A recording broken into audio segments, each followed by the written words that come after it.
Bank, including in East Jerusalem. Out of these, 5,840 housing units were in Area C, including 3 outposts legalized under Israeli law, and nearly 530 housing units were advanced in the Gilo settlement in East Jerusalem.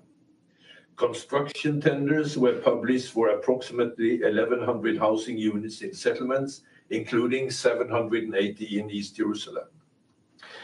In settlement-related steps on 18 July, the Israeli Defense Forces Central Command signed a military order amending an order from 1995 that implemented the Oslo Accord, so as to grant the military commander in the area of authority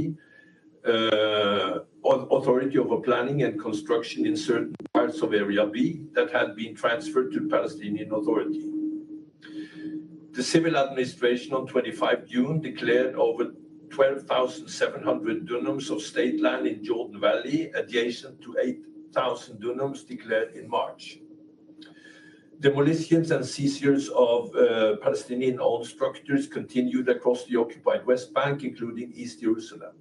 Citing the lack of Israeli-issued building permits, which are almost impossible for Palestinians to obtain, Israeli authorities seized or forced people to demolish 373 structures, displacing more than 550 people, including 250 children. 26 of these structures were donor-funded. Evictions of Palestinians from their homes in East Jerusalem also continued. Following a Supreme Court ruling on 15 August, Israeli security forces evicted the Shehada family from their home in Silvan in favor of a settler organization, displacing 35 Palestinians. 180 Palestinians, including 111 children, left their occupied West Bank communities, citing violence and harassment by settlers and shrinking grazing land. On 19 July 2024, the International Court of Justice rendered the advisory opinion on the legal consequences arising from the policies and practices of Israel on the occupied Palestinian territory, including East Jerusalem. Among its findings, the court reaffirmed that the Israeli settlement in the West Bank and East Jerusalem and the regime associated with them have been established and are being maintained in violation of international law, and, among other things, concluded that it was of the opinion that the State of Israel is under an obligation to cease immediately all new settlement activities and to evacuate all settlers from the occupied Palestinian territory. It further stated that the State of Israel continued presence in the occupied Palestinian territory is unlawful, that the State of Israel is under an obligation to bring to an end its unlawful presence in the occupied Palestinian territory as rapidly as possible, that all states are under an obligation not to recognize as legal the situation arising from such unlawful presence of the State of Israel in the occupied Palestinian territory, and not to render aid or assistance in maintaining the situation created by the continued presence of the State of Israel in the occupied Palestinian territory. Security Council Resolution 2334 calls for immediate steps to prevent all acts of violence against civilians, including all acts of terror, as well as all acts of provocation and destruction. Unfortunately, the devastating conflict in Gaza has continued alongside daily violence in the occupied West Bank, with a high number of fatalities incidences, precluding me from detailing it all. In Gaza, according to Gaza Ministry of Health, from 11 June to 11 September, at least 3,920 Palestinians were killed and at least 10,200 were injured. This brings total reported numbers by the MOH in Gaza since 7 October to more than 41,000 Palestinians killed, a majority of whom are reportedly women and children. According to Israeli sources, 101 hostages are still being held captive of the 251 hostages abducted on 7 October. On 1st of September, the IDF discovered 6 hostages in Gaza killed by Palestinian armed groups, including 2 women, and in a separate operation recovered the bodies of 12 other killed hostages and rescued 1 hostage alive. Israeli sources also reported over 1,580 Israelis and foreign nationals killed by Hamas or by other Palestinian armed groups, including at least 338 women and 40 children, and 783 members of the security forces since 7 October in attacks, either in or originating from Gaza. Israel continued to conduct strikes from air, land, and sea, resulting in tens of thousands of Palestinian casualties, massive displacement of civilians, and widespread destructions, including civilian infrastructure. Hamas and other Palestinian armed groups continue to hold hostages in horrific conditions, with reports of severe maltreatment, launched attacks at Israel forces, and fired rockets and other projectiles indiscriminately towards Israel. Israel stated that Hamas and other Palestinian armed groups continue to place fighters and military equipment among and underneath dense concentrated areas with civilians. Israeli operations continue throughout Gaza, displacing hundreds of thousands of Palestinians. 89% of Gaza has been placed under evacuation orders at one point or another since 7 October. New evacuation orders have reduced the size of the Israeli designated humanitarian zones at Al-Mabasi to just 11% of the size of the Strip.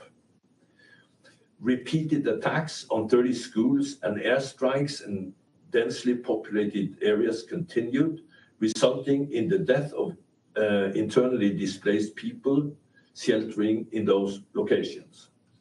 On 11 September, 3 IDF airstrikes on IDP tents in Al-Muassi and Khan Yunis killed at least 19 people and injured at least 60 others.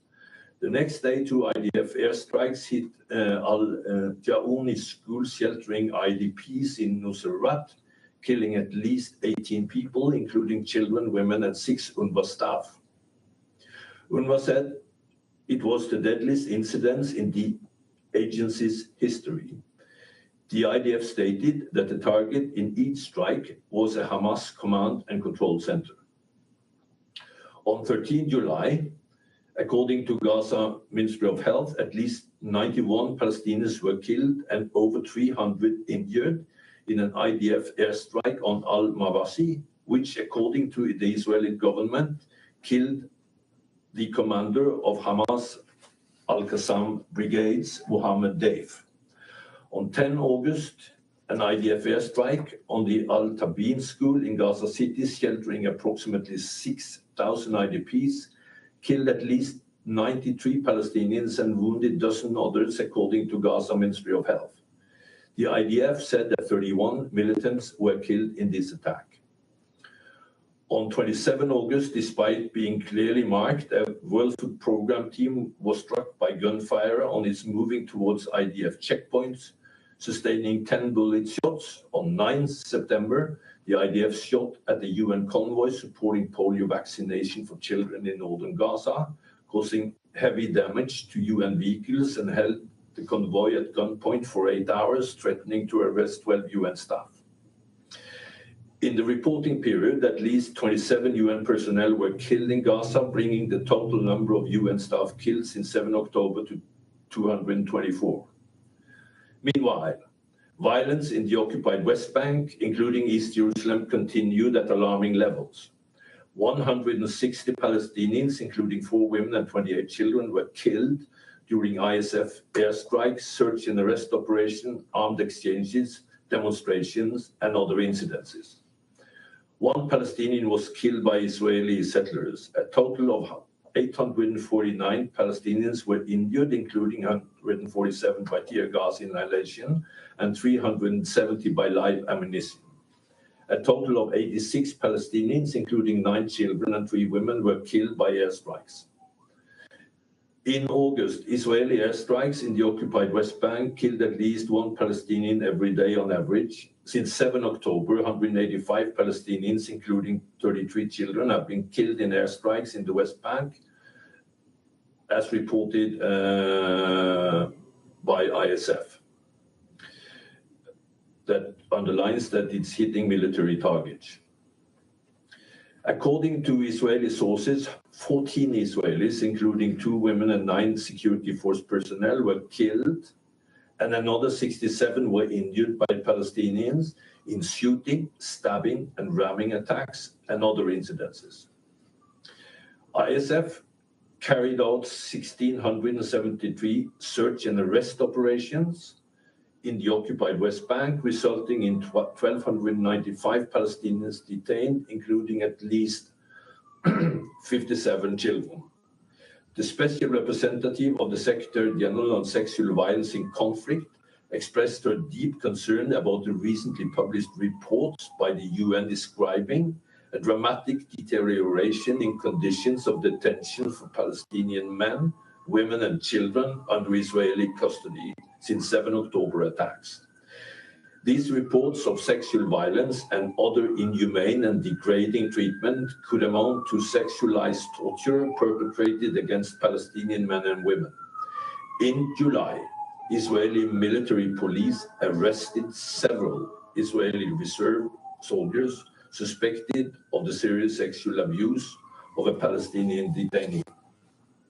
In occupied West Bank, most Palestinians were killed in the context of ISF operations in Area A, including during the exchanges of fire with armed Palestinians. These situations are characterized by increased use of airstrikes, IEDs, and destruction of both private property and civilian infrastructure. From 5 to 6 August, the IDF conducted a majority operation in Jenin, killing at least 6 Palestinians and in 2 airstrikes and with live ammunition, and injured another 7 in armed clashes. From 28 August to 6 September, the IDF conducted its largest operation in the occupied West Bank since 2002, stating that it was targeting Hamas and PIJ members and infrastructure in Jenin, Tulkarem, and Tubas. The Palestinian Ministry of Health said that 36 Palestinians were killed and dozens wounded during the operation, including 8 children. The IDF bulldozed water, sewage, electricity, and communication lines, and approximately 70% of the road network in Jenin city, citing the IED threat to its soldier. 1 IDF soldier was shot and killed during this operation. High levels of settler-related violence continued. On 16 August, scores of armed settlers attacked the Palestinian village of Jit in Qalqilia, shooting and killing 1 Palestinian man, injuring another, and setting fire to Palestinian-owned houses, vehicles, and agricultural land. Israel launched an investigation into the incident. A number of senior Israeli officials condemned the attack. On 26 August, dozens of armed Israeli settlers attacked Wadi Rahal village in Bethlehem, during which a Palestinian man was killed. Violence against Israelis by Palestinians also continued at high level. On 11 August, an Israeli man was killed in a shooting attack in the Jordan Valley, for which Hamas claimed responsibility. On 18 August, a Palestinian killed a guard in the Israeli settlement of Kedumim. The following day, Hamas and Palestinian PIJ claimed to have conducted what appeared to be an attempt of suicide bombing in Tel Aviv, which led to the death of the attacker and the injury of 1 civilian. Madam President, the Security Council in its resolution called upon both parties to refrain from provocative actions, incitement, and inflammatory rhetoric. Unfortunately, such acts continued. A joint statement from Hamas and PIJ threatened a return to the use of suicide bombings, a call echoed in a speech by a senior Hamas official, while Hamas Al-Qassam Brigade published a graphic leaflet showing an explosive belt and a bombed Israeli bus. In a video posted on social media, an Israeli minister said Palestinian prisoners must be killed, shot in the head, while urging the passing of the bill by the Knesset allowing capital punishment for terrorist offenses. Another minister said of Palestinians in Gaza, nobody will let us cause 2 million civilians to die of hunger, even though it might be justified and moral until our hostages are returned. 2 Israeli ministers made visits to the holy sites in Jerusalem, with one of the ministers calling the site Israeli sovereign territory, while speaking of policies to change the status quo. The Israeli office of the prime minister stated that there was no change to the status quo. Madam President, Resolution 2334 reiterated calls by the Middle East Quartet for affirmative steps to be taken immediately to reverse negative trends on the ground that are imperiling the two-state solution. The catastrophic public health conditions in Gaza continued to deteriorate as access to safe drinking water and sanitation facilities continued to shrink. Severe shortages of fuel and medical supplies continue to limit the functionality of remaining hospitals and healthcare centers, particularly in the northern part of Gaza. Education continued to suffer, with Gaza's 600,000 children having missed an entire year of school and evacuation orders forcing over 30 temporary education centers to close. Despite of these setbacks, UNRWA expanded learning activities. In August, the Palestinian Ministry of Health confirmed the first case of polio in 25 years. A polio vaccination campaign was launched on 31st of August by WHO and UNICEF, with support from other agencies, including UNRWA, which has thus far vaccinated 70% of some 650,000 children under 10. Following the Israeli military ground operations into Rafah and the subsequent closure of the Rafah crossing in May, humanitarian organizations faced many obstacles that impeded their ability to regularly pick up supplies entering through Kerem Shalom, Kerem Abu Salem. These included continued hostilities, impassable roads, and deteriorating civil order. On 6 August, the Israeli Minister of Finance said Israel will confiscate $26 million of Palestinian clearance revenues that Israel collects on behalf of the Palestinian Authority and transfer it to families of terror victims. The next day, Israel terminated a customs clearing mechanism with Norway that reportedly holds nearly $220 million of Palestinian clearance revenues in escrow of demanded funds to be returned to Israel. Israel describes this as a response to Norway's recognition of the state of Palestine in May. In Israel, some 120,000 Israelis, including 50,000 children, have been displaced from their homes in the south of north of Israel in the context of the hostilities.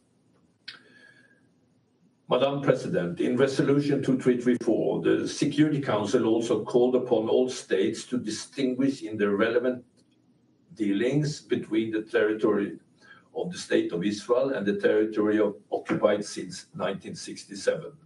No new steps are known to have been taken in this period.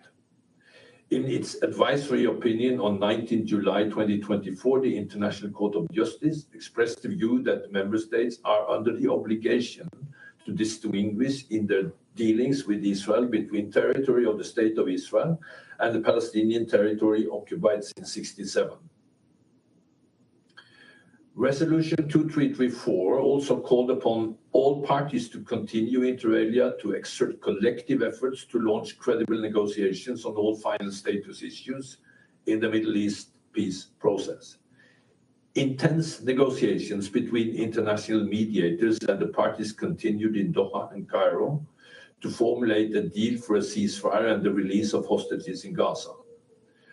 On 27 June, Canada announced that it has imposed new sanctions on 7 individuals and 5 entities for their role in facilitating, supporting, or financially contributing to acts of violence by Israeli extremist settlers against Palestinian civilians and their property.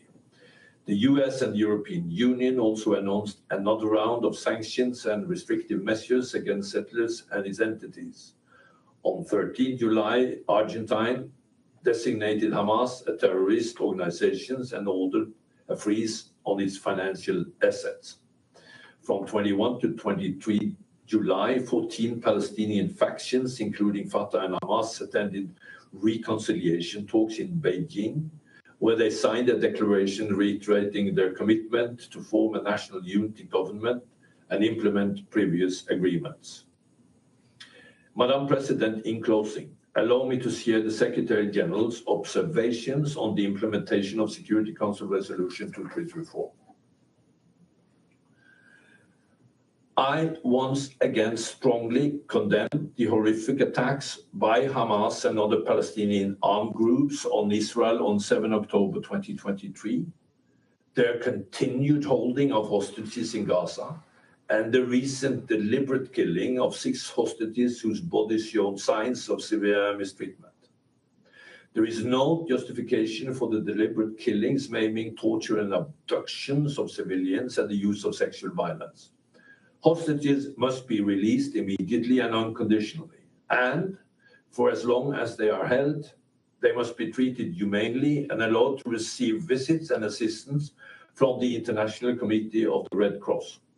I condemn the continued indiscriminate attacks, including the firing of rockets towards Israeli population centers and the use of human shields, which are prohibited by international humanitarian law and must cease. I again unequivocally condemn the widespread killing and injury of civilians in Gaza, including women and children, and the deprivation of essentials to survive. Nothing can justify the collective punishment of the Palestinian people. I'm concerned over what may amount to a serious violation of international humanitarian law, including possible non-compliance with the principle of distinctions, proportionality, and precautions. I mourn the UN staff killed in Gaza and strongly condemn the killing of all health and humanitarian personnel. These incidents must stop immediately and be thoroughly and independently investigated. The level of suffering witnessed in Gaza is unprecedented in my mandate as Secretary General of the United Nations. To address the colossal humanitarian needs and improve the intolerable conditions of civilians, Israel must fully open all crossings into Gaza and facilitate the immediate, safe, and unhindered delivery of humanitarian assistance at scale directly to the Palestinian civilian population throughout the Gaza Strip in accordance with its obligation under international humanitarian law.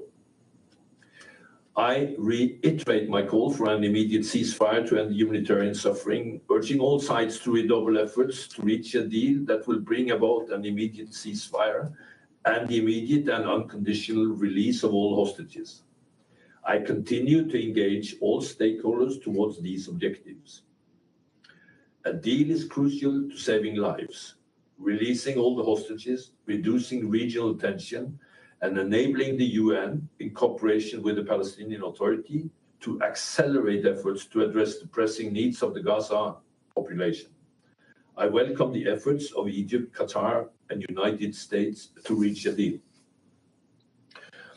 I strongly condemn all acts of violence against civilians, including acts of terror. The escalation of violence in the occupied West Bank and Israel is highly alarming. Palestinian refugee camps are sustaining significant infrastructure damage during ISF operations throughout the occupied West Bank. I urge the security forces to exercise maximum restraints and to use lethal force only when it's strictly unavoidable to protect life. I call on the Israelis to abide by its obligations under international law. All those injured must have access to medical care, and humanitarian workers must be able to reach everyone in need. I also recall that Israel, as the occupying power, has a responsibility to ensure that the civilian population is protected against all acts of violence, and call on Israel to ensure thorough, independent, and prompt investigation of all instances of possible excessive use of force. I am deeply concerned about the large number of Palestinians, including children, detained by Israeli security forces, and the increase in the number of Palestinians held in administrative detention by Israel since 7 October 2023. Reports of torture and other ill treatment during arrest and detention, including sexual violence, are also deeply concerning. I condemn the attacks carried out by Israeli settlers against Palestinians, including in the proximity and with the complicity of Israeli security forces. The attack on Jit was illustrative of the increasingly coordinated and deadly nature of these attacks. Attacks by Palestinians against Israel must also cease immediately. I condemn Hamas' attempted attack in Tel Aviv, and I'm alarmed by its call to return to the use of suicide bombings. All necessary steps must be taken to hold perpetrators accountable. I reiterate the utmost need to uphold the status quo of the holy sites in Jerusalem, taking into account the special and historic role of the Hashemite Kingdom of Jordan as custodian of the holy sites. I remain deeply troubled by the relentless expansion of Israeli settlements in the occupied West Bank, including East Jerusalem. Israeli policies and practices are systematically altering the land in the occupied Palestinian territory, creating dangerous dynamics to an existential threat to the two-state solution. Settlement expansions, settler violence, and recent Israeli administrative steps, and large-scale state land declarations in the occupied West Bank are fundamentally changing the landscape and deepening the occupation. I reiterate that the establishment of Israeli settlement in Palestinian territory occupied since 1967, including East Jerusalem, has no legal validity and constitute a flagrant violation of international law. In this respect, I note the recent findings of the International Court of Justice mentioned above in its advisory opinion of 19 July 2024. The demolition and seizure of Palestinian-owned structures may entail numerous humanitarian rights violations and raise concerns about the risk of forcible transfer. I note the conclusion of the International Court of Justice in this regard. I urge the government of Israel to end these practices in line with its obligation under international law. Palestinians must be allowed to build legally and address their development needs. I'm alarmed by the multiple instances in which officials have engaged in dangerous provocations, incitements, and inflammatory language, which must be rejected by all. I express my deepest appreciation to UNRWA and all the UN agencies and personnel and humanitarian aid workers who remain committed to their work across the OPT despite the significant security risk. I'm deeply concerned by efforts to undermine their life-saving works.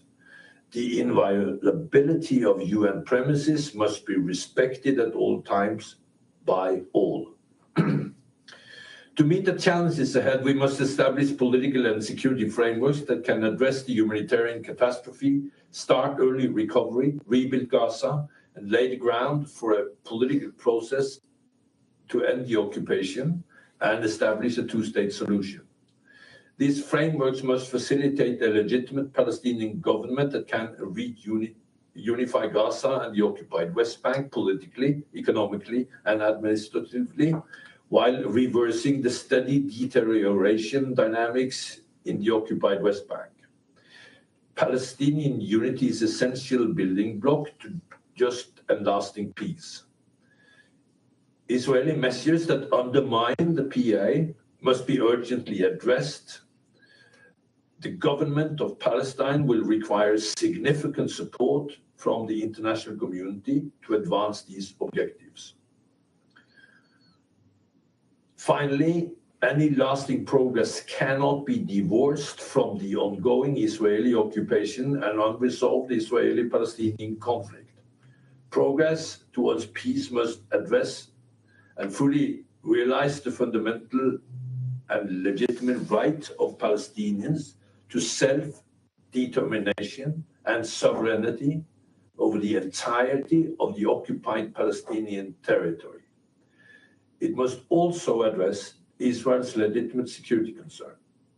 We must collectively take steps towards establishing a political framework that outlines tangible, irreversible steps towards ending the occupation and establishing a two-state solution, Israel and Palestine, of which Gaza is an integral part, living side by side in peace and security on the basis of UN resolutions, previous agreements, and international law, with Jerusalem as capital of both states.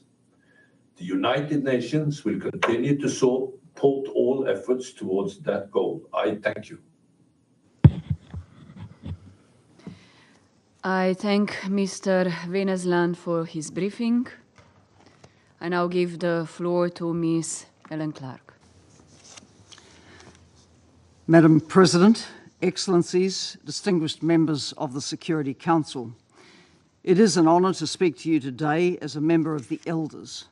Resolution of the Israeli-Palestinian conflict has been a priority for our group since its founding by Nelson Mandela in 2007.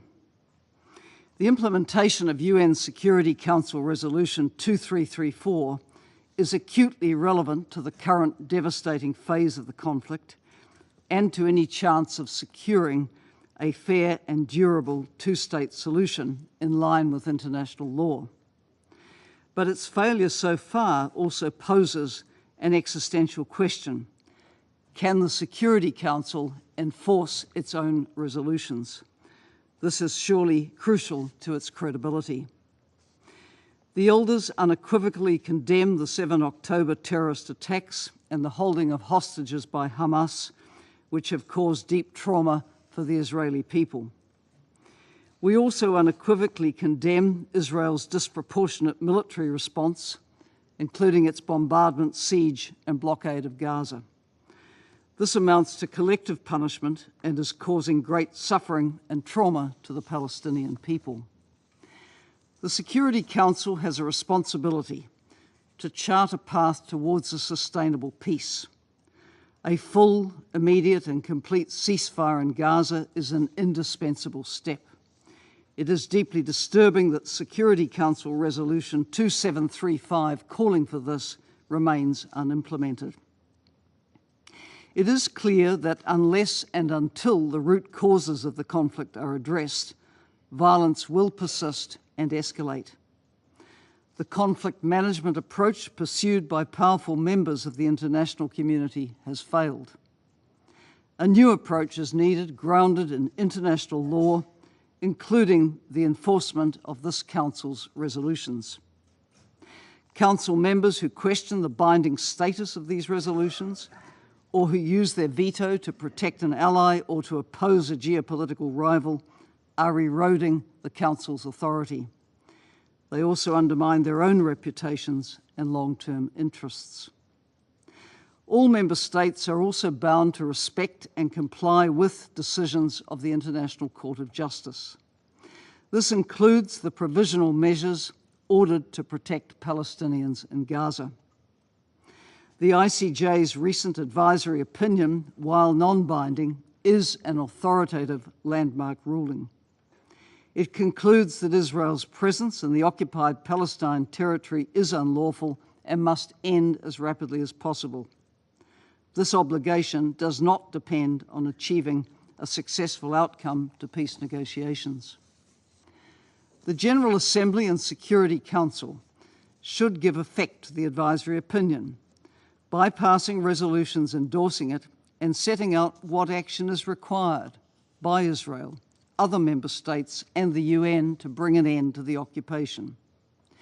The Elders welcome the passing of the General Assembly resolution on this issue yesterday.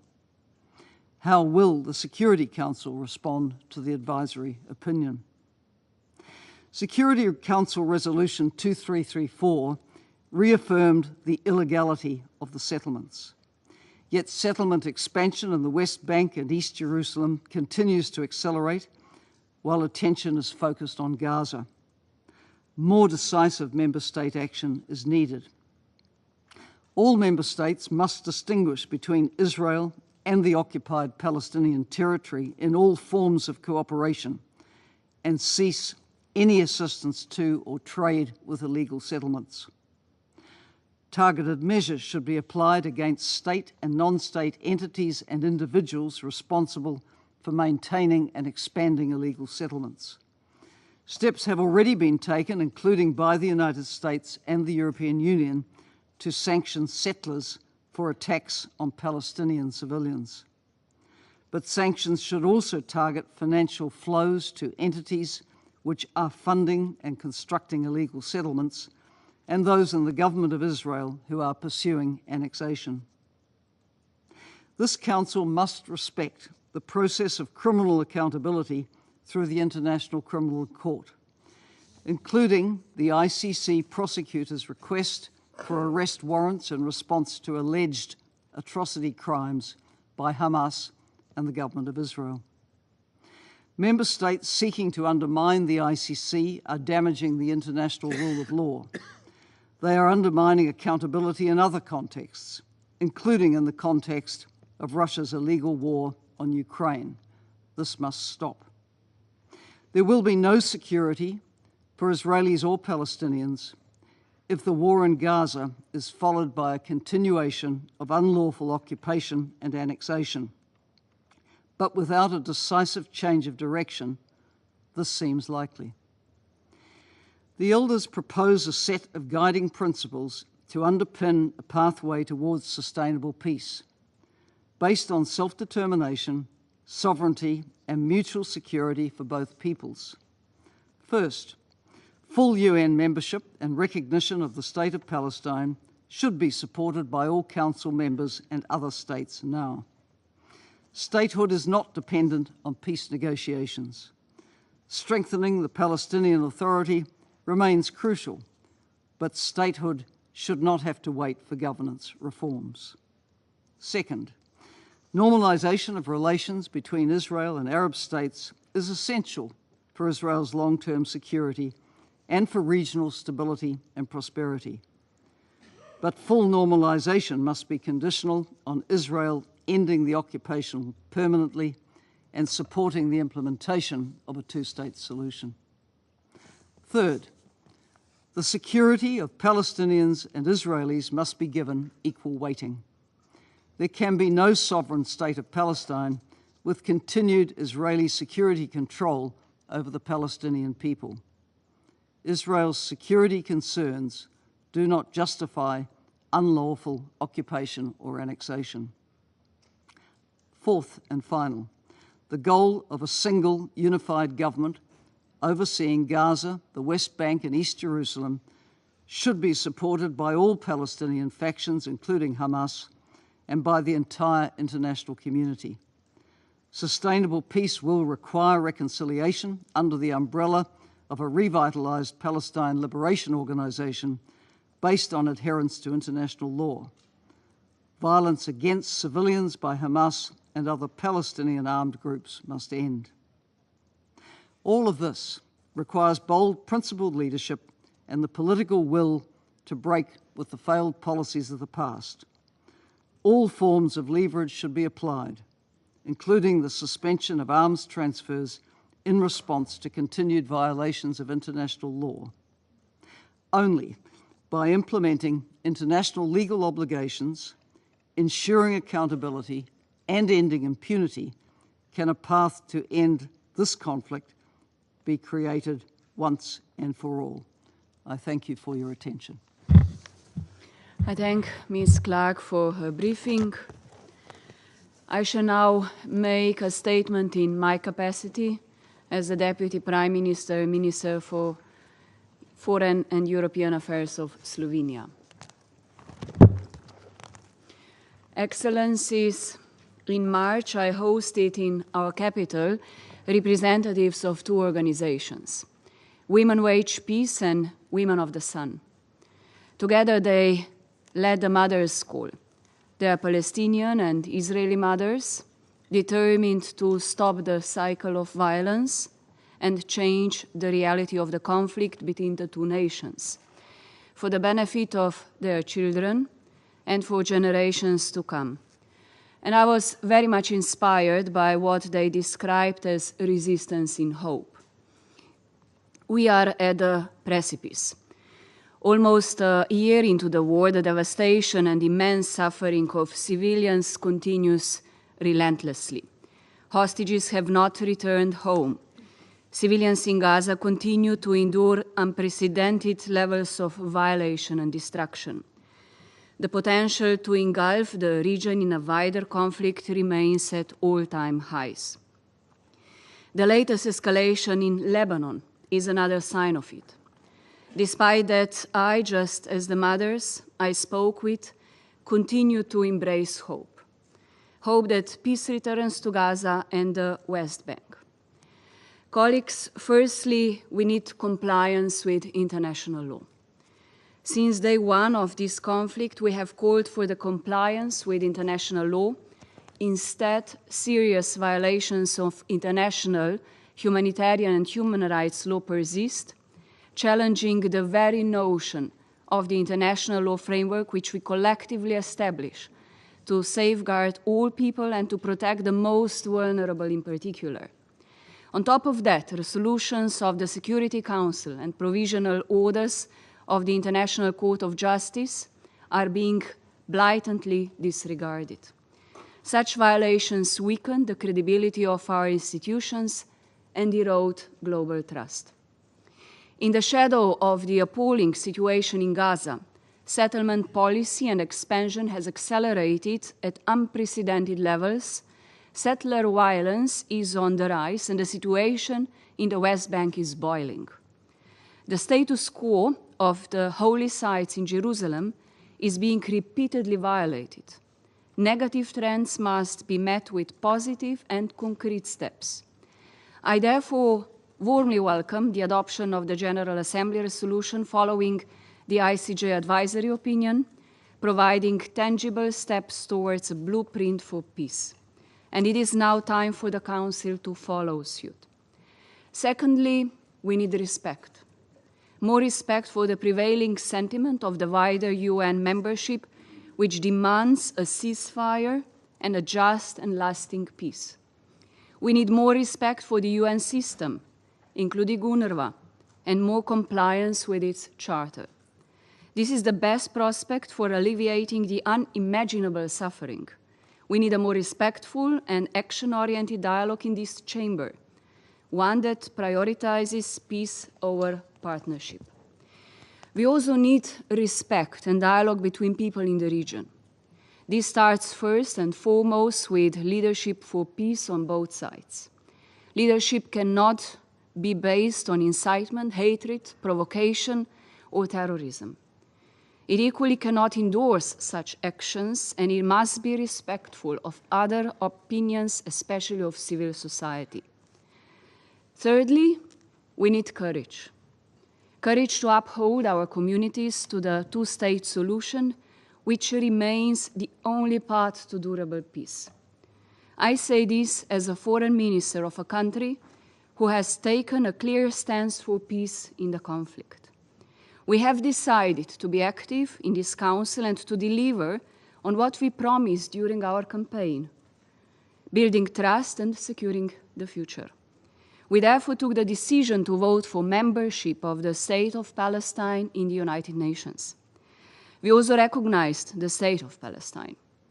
I urge others to take similar steps. Universal recognition of Palestine and its admission as a full UN member is an essential element in our shared agenda for peace. The future of peace in the region will slip away without tangible steps. It is the job of this Council as a whole and of its individual members to act as guarantors for peace with courage.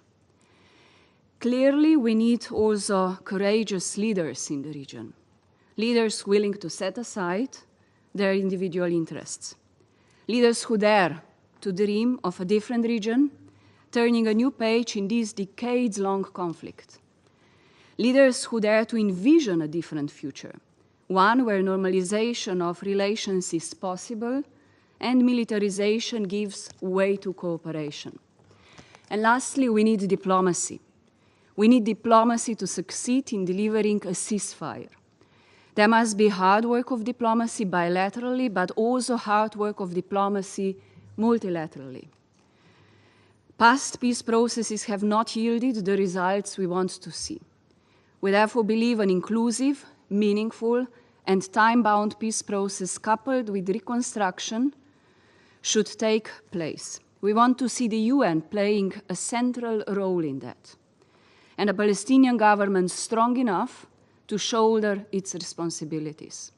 I welcome the day after plan presented by the Palestinian Prime Minister. But diplomacy must be more than words. It requires concerted action. We call for the swift convening of an international peace conference, as agreed in Madrid, to advance the two-state solution. Colleagues, I imagine a mother in Gaza beaming with joy as her child can study again. I imagine a mother in Tel Aviv not needing to teach her child how to use a shelter. I imagine a mother in Jenin not worrying whether her child will be detained. This is the future I dream of, a future where peace is not just a possibility, but a reality. The first step towards this reality is an immediate ceasefire. This Council is the most powerful body for peace and security in the world. I always defended that the strongest and most suitable and sustainable tool in diplomacy is dialogue. However, dialogue cannot entail only words. It must include listening and understanding. But in this chamber, dialogue must lead to meaningful action. If not, this Council must also turn a new page in the tools that is ready to use. Thank you. I resume now my function as President of the Council, and I now give the floor to the representative of the United States. Thank you, Madam President. And thank you, Coordinator Venslan and Ms. Clark, for your briefings. Colleagues, this is a decisive moment for the parties to the ongoing conflict and for the security of the broader region. The Council will have an opportunity to further discuss the situation with regard to Lebanon tomorrow afternoon. The United States continues to gather facts, and we reiterate that it is not in any party's interest for there to be a broader regional conflict. Indeed, Secretary Blinken continues to work for an immediate ceasefire and hostage release deal consistent with Resolution 2735. As he emphasized yesterday during his visit to Egypt, we all know the ceasefire deal is the best chance to tackle the humanitarian crisis in Gaza and to address regional stability. It is imperative all parties refrain from actions which could escalate broader regional tensions and undermine the ongoing negotiations. We have also called on all parties to the fighting in Gaza to avoid putting civilians at risk and to take important steps to ensure that the humanitarian personnel are able to do their jobs and help save lives. There is no clearer evidence of Hamas's total indifference to Palestinian civilians in Gaza than its continued hiding under civilian sites. For the sake of civilians on all sides of the conflict, this must stop. We must not grow numb to the human suffering in the region. Again, it is manifestly in the interest of Israelis, Palestinians, and every country in the region for the fighting in Gaza to stop and a broader conflict to be averted. As we have emphasized before, a ceasefire in Gaza could reduce tensions along the Blue Line, creating conditions for displaced Lebanese civilians to go home in the south and for Israeli civilians displaced by Hezbollah's persistent rocket attacks since October 7 to return to their homes.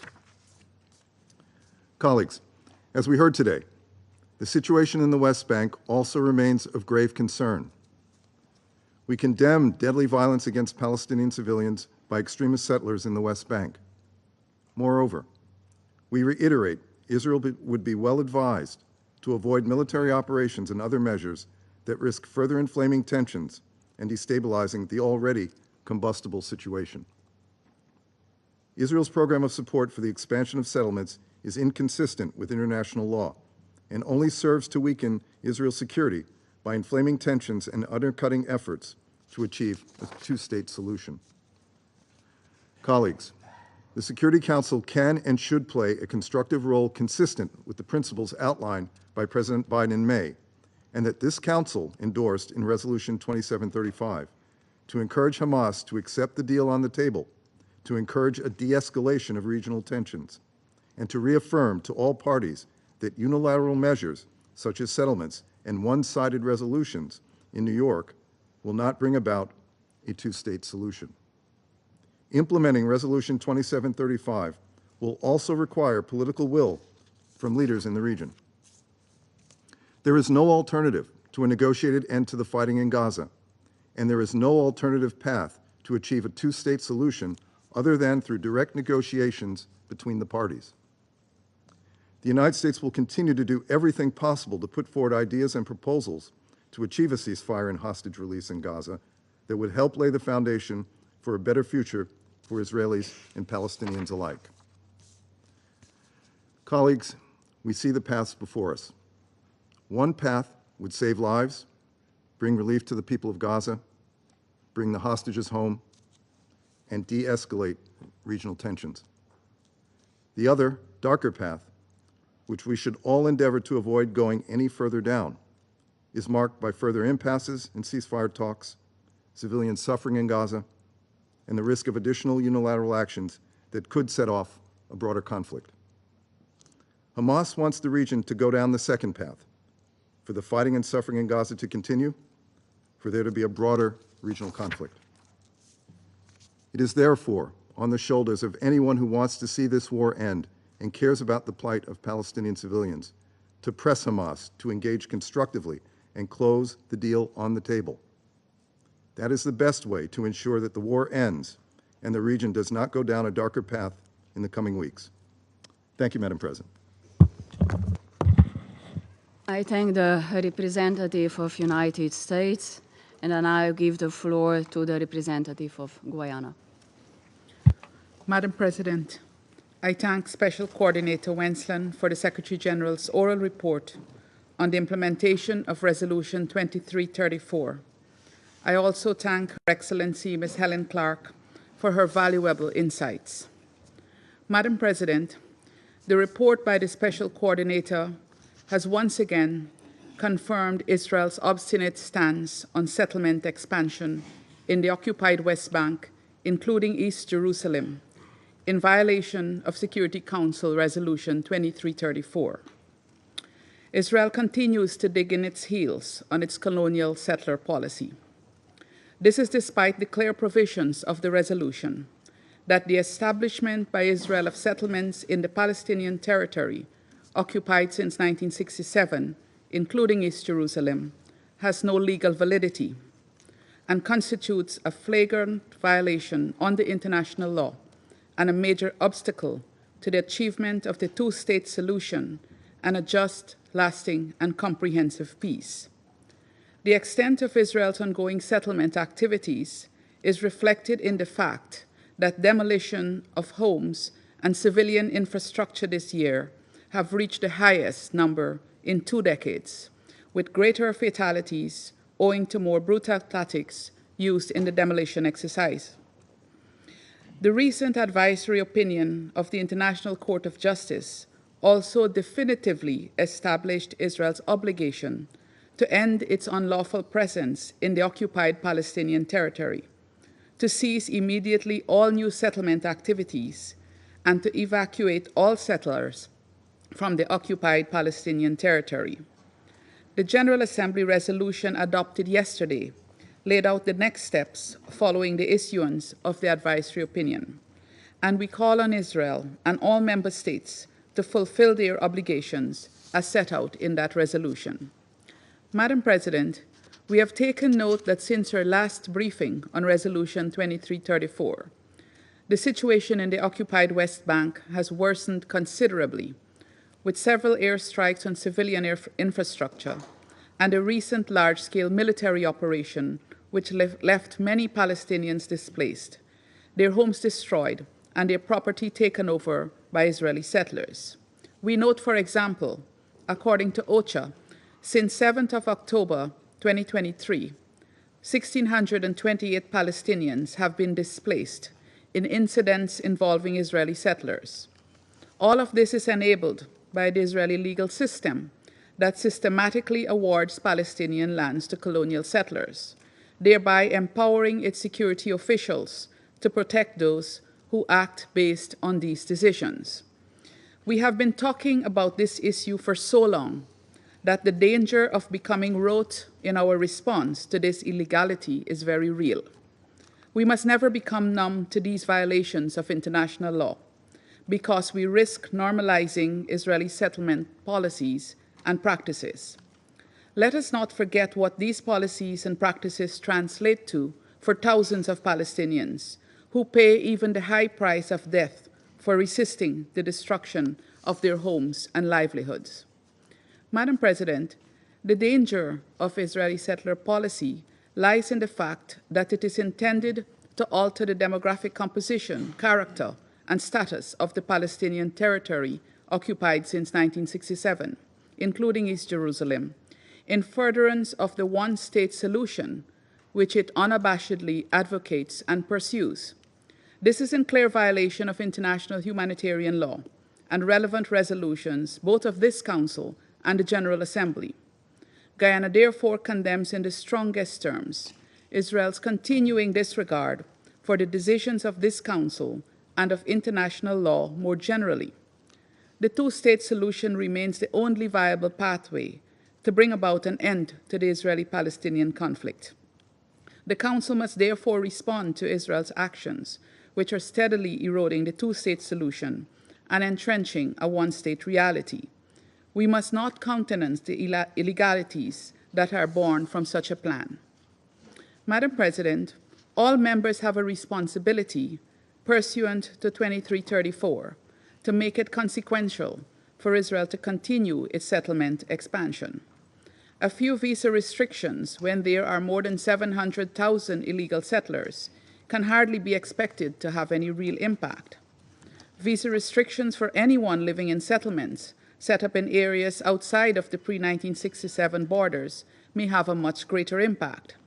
Refusing to have commercial engagement with any individual, group, or entity living in, operating in, or maintaining interests in settlements that violate the pre-1967 borders will definitely have a real impact. Collectively and individually, member states must consider such decisions to stem this tide of illegality and disregard for the resolutions and decisions on the question of Israel's illegal settlements in the Palestinian occupied territories. Let me conclude by once again emphasizing the urgency of redoubling efforts to achieve the two-state solution. This must be in tandem with the obligation created by the General Assembly for Israel to vacate all Palestinian territory which it now occupies. We also call again for an immediate ceasefire and the return of all hostages held in Gaza and Palestinians detained illegally in Israel. Madam President, the unresolved conflict between Israel and Palestine continues to hinder peace and security in the Middle East region, and we appeal to all member states to act urgently and genuinely to bring this conflict to a permanent, peaceful, and just end. Guyana is prepared to do its part. I thank you. I thank the representative of Guyana for the statement, and I now give the floor to the representative of Republic of Korea. Thank you, Madam President. I would like to also thank Special Coordinator Tor Wesland and Ms. Helen Clark for their briefing. Madam President, we are sadly moving toward the first anniversary of the brutal terrorist attacks by Hamas on October 7th and the subsequent military operations by Israel, resulting in the unfathomable humanitarian suffering in Gaza.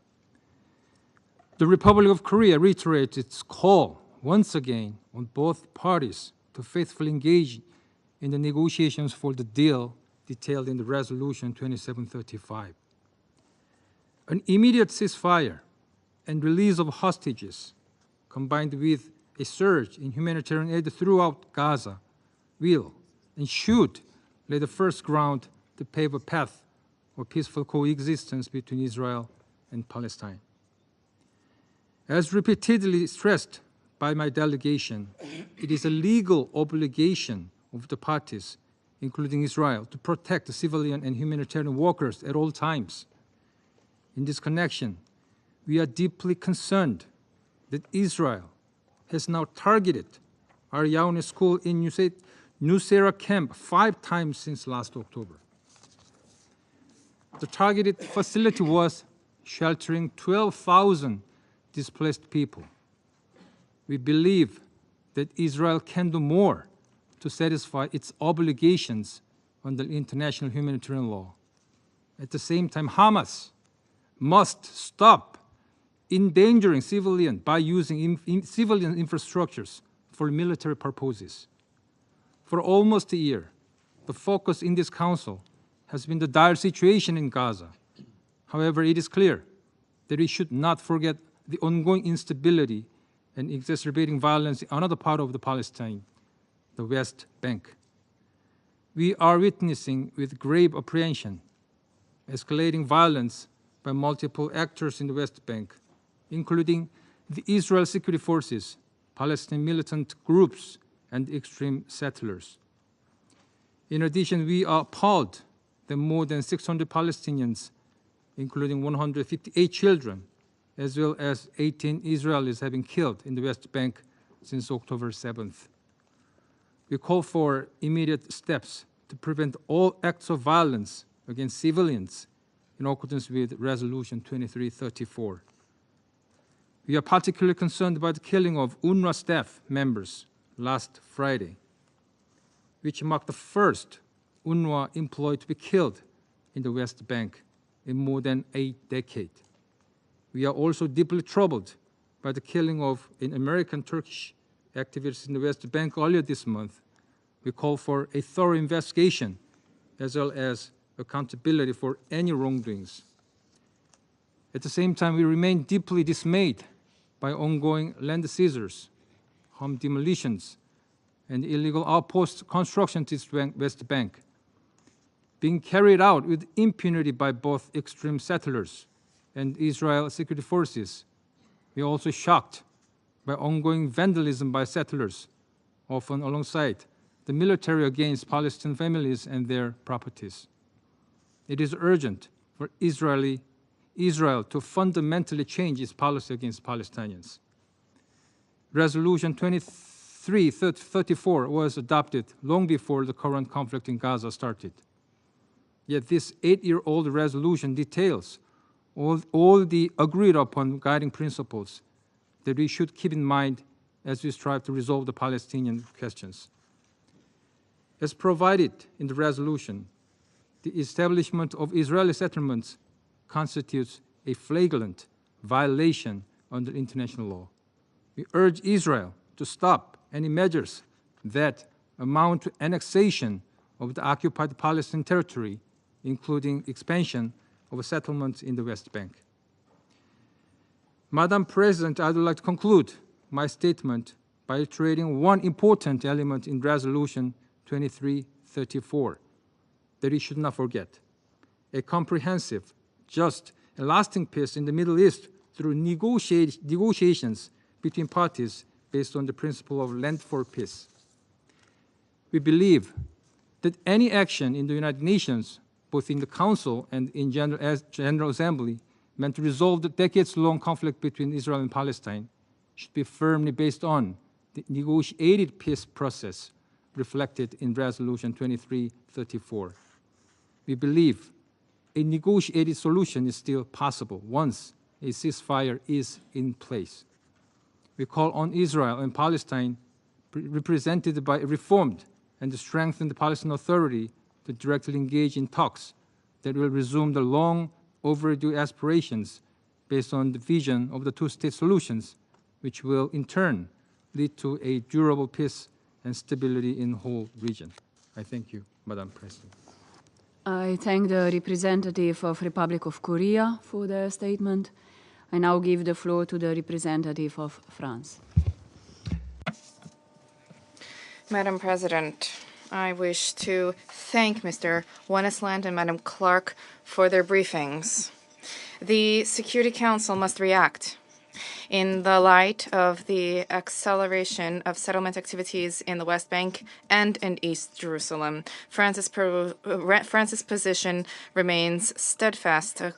Settlement activities runs counter to international law, and we condemn it. France will never recognize the illegal annexation of territory, nor the legalization of illegal settlements. We condemned the Israeli attacks against schools in the Gaza Strip.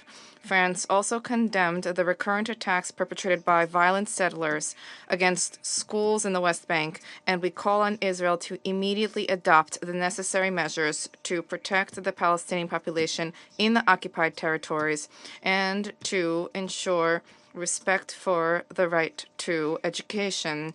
Everything possible needs to be done to avoid a conflagration in East Jerusalem and West Bank.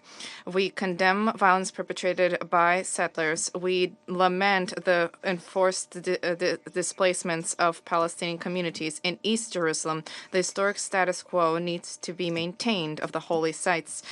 We call for implementation of 2334. This resolution, which establishes a policy of distinction to legally distinguish between Israeli territory recognized by the international community and occupied territories. We call for an immediate permanent ceasefire and the immediate release of all hostages. We once again condemn the terrorist attacks perpetrated by Hamas and other terrorist groups on 7 October 2023. The humanitarian situation has become unbearable in Gaza. There is an overriding need to ensure comprehensive humanitarian assistance to save populations. There is a need to safeguard the political framework to implement the two-state solution, which alone can ensure that Israelis and Palestinians can achieve peace and security. France reaffirms its steadfast commitment to the security of Israel and the establishment of a viable, sovereign, and contiguous state for the Palestinians. We call for the establishment of a Palestinian Authority that is reformed, capable of exercising its responsibility on all of Palestinian soil, including the Gaza Strip. Measures geared towards undermining this must be put to an end. We urge Israel no longer to impede revenues transfers. We remain committed to prevent any risk of escalation along the blue line and for the advancement and promotion of a diplomatic solution. We urge all stakeholders in the region to adopt a responsible attitude. Thank you. I thank the representative of France for their statement, and I now give the floor to the representative of Sierra Leone. Thank you, Madam President. Colleagues, we meet in a period of deep uncertainty for the Middle East. We have warned, cautioned, and called for restraint. But with Lebanon rocked and shocked by indiscriminate communication devices explosion, we fear that we are at the cusp of the dreaded regional escalation, if not in it already. Sierra Leone shares the UN Secretary General's deep alarm and urge that all concerned actors exercise maximum restraint to avert any further escalation. Colleagues, we also meet at a time of great hope, and the effective response by the General Assembly to the advisory opinion of the International Court of Justice of 19th July 2024 on the legal consequences arising for the policies and practices of Israel in the occupied Palestinian territory, including East Jerusalem, and with the overwhelming vote to adopt the resolution that demands that Israel, and I quote, brings to an end without delay its unlawful presence in the occupied Palestinian territory. The action of the General Assembly and the International Court of Justice advisory opinion do have bearing on our meeting today, and I therefore thank our briefers, Special Coordinator Mr. Tom Wennesland, and Ms. Helen Clark, Member of Elders and former Prime Minister of New Zealand, for their comprehensive and instructive briefings. Resolution 2334 underpins the relevance of international law and the Charter of the United Nations as it examines some of the fundamental causes of the decades-long Israel-Palestine conflict. The prolonged nature of the conflict partly stems from the problems of settlement, annexations, and blockades, and their destabilizing effect on the Palestinian people and their institutions. The painful realities resulting from the illegal settlement policies of Israel are evident in the lives of the Palestinians, whose basic freedoms and associated human rights are suppressed daily. In the Gaza Strip, the escalation of violence since the 7th October 2023 attack by Hamas on Israel civilians and the Israeli military response since then has had a huge humanitarian impact on the civilian population. Millions of Palestinian civilians live through a perpetual nightmare of fear, suffering, and trauma for Israeli bombs and guns, while civilians still grapple to access the basic services. A recent update from the World Food Programme highlighted that as winter approaches, the worsening security situation and damaged roads in Gaza will complicate the delivery of vital food, water, medicine, and hygiene supplies to areas where they are critical for the survival of communities. As reported by OCHA, hygiene items such as soap, shampoo, detergent, and sanitary pads for females are in short supply, and families struggle to maintain basic hygiene in overcrowded shelters, which has resulted in high-risk health conditions. The pattern of repeated evacuation orders and closures of crossing points for aid delivery continues to hamper humanitarian efforts and discourage humanitarian personnel, who also have to deal with the very real fear of being attacked and killed by IDF weapons. Further, we remain deeply concerned about the situation in the West Bank, including East Jerusalem, where about 674 Palestinians, including 150 children, as confirmed by UNICEF, have been killed between the 7th October 2023 and 9th September 2024. The failure on the part of the conflict parties to take necessary precautions to spare and protect civilians is a grave violation of international humanitarian law. Sierra Leone condemns the resumption of violence in the North and West Bank in Tulkarem, North Shams, and El Farah camps. As reported, this operation affected residential and commercial buildings, which resulted in interruption of basic services in the area.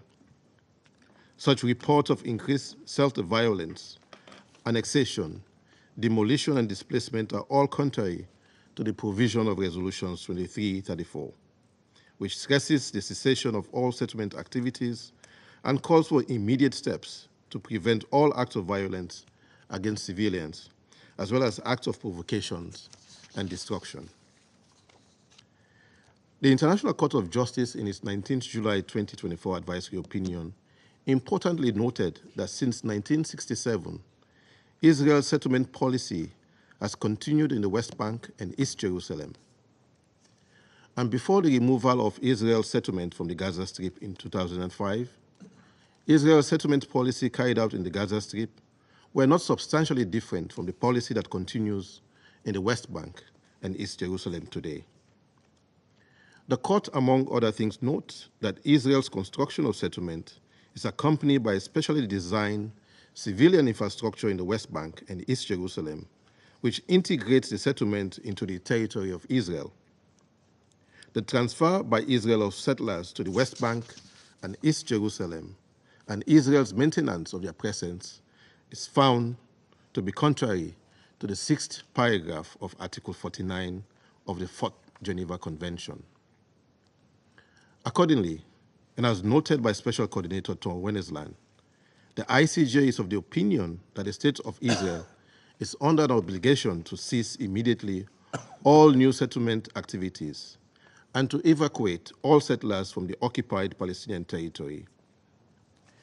In view of Security Council Resolution 2334 and this Council's mandate, the Security Council now stands in judgment of the member states of the United Nations and the international community as a whole. As the member of the Elders and former Prime Minister, Ms. Clark, asked, how will the UN Security Council respond? In keeping with the provisions of Resolution 2334, Sierra Leone would like to emphasize the following points. First, the establishment of Israeli settlement in Palestinian territory continues and constitutes a flagrant violation of international law and a major obstacle to the achievement of a two-state solution. New settlement activities must cease immediately and all settlers evacuated from the occupied Palestinian territory. Second, parties to the conflict are reminded of their obligations to comply with international law, including international humanitarian law, the ICJ binding provisional measures on the parties, and customary international law that has been crystallized by the International Court of Justice, even in advisory opinions. Third, we support international efforts towards resumption of peace negotiations to end the hostilities in the Gaza Strip, as endorsed in Security Council Resolution 2735, and that will set in place and in motion a political settlement. The ongoing tireless effort of the mediators, Egypt, Qatar, and the United States needs the impartial support of the international community, especially states with influence on the conflicting parties. Let me close, Madam President, by reiterating Sierra Leone's support for ongoing initiatives geared towards a reformed governance structure of the Palestinian Authority that would guarantee its access to resources and further strengthen its autonomy and influence. The two-state solution needs a strengthened Palestinian Authority, and I thank you. I thank the representative of Sierra Leone for their statement, and I now give the floor to the representative of Mozambique. Thank you, Madam President. I wish to thank Mr. Tor Wennesland and Ms. Helen Clark, member of the Elders, for their briefing on the current settlement situation in Palestine-occupied territories. Madam President, the Israel settlement in the occupied Palestinian territories remains a matter of grave concern, exacerbated by the complex political, social, and humanitarian implications for both Israelis and Palestinians.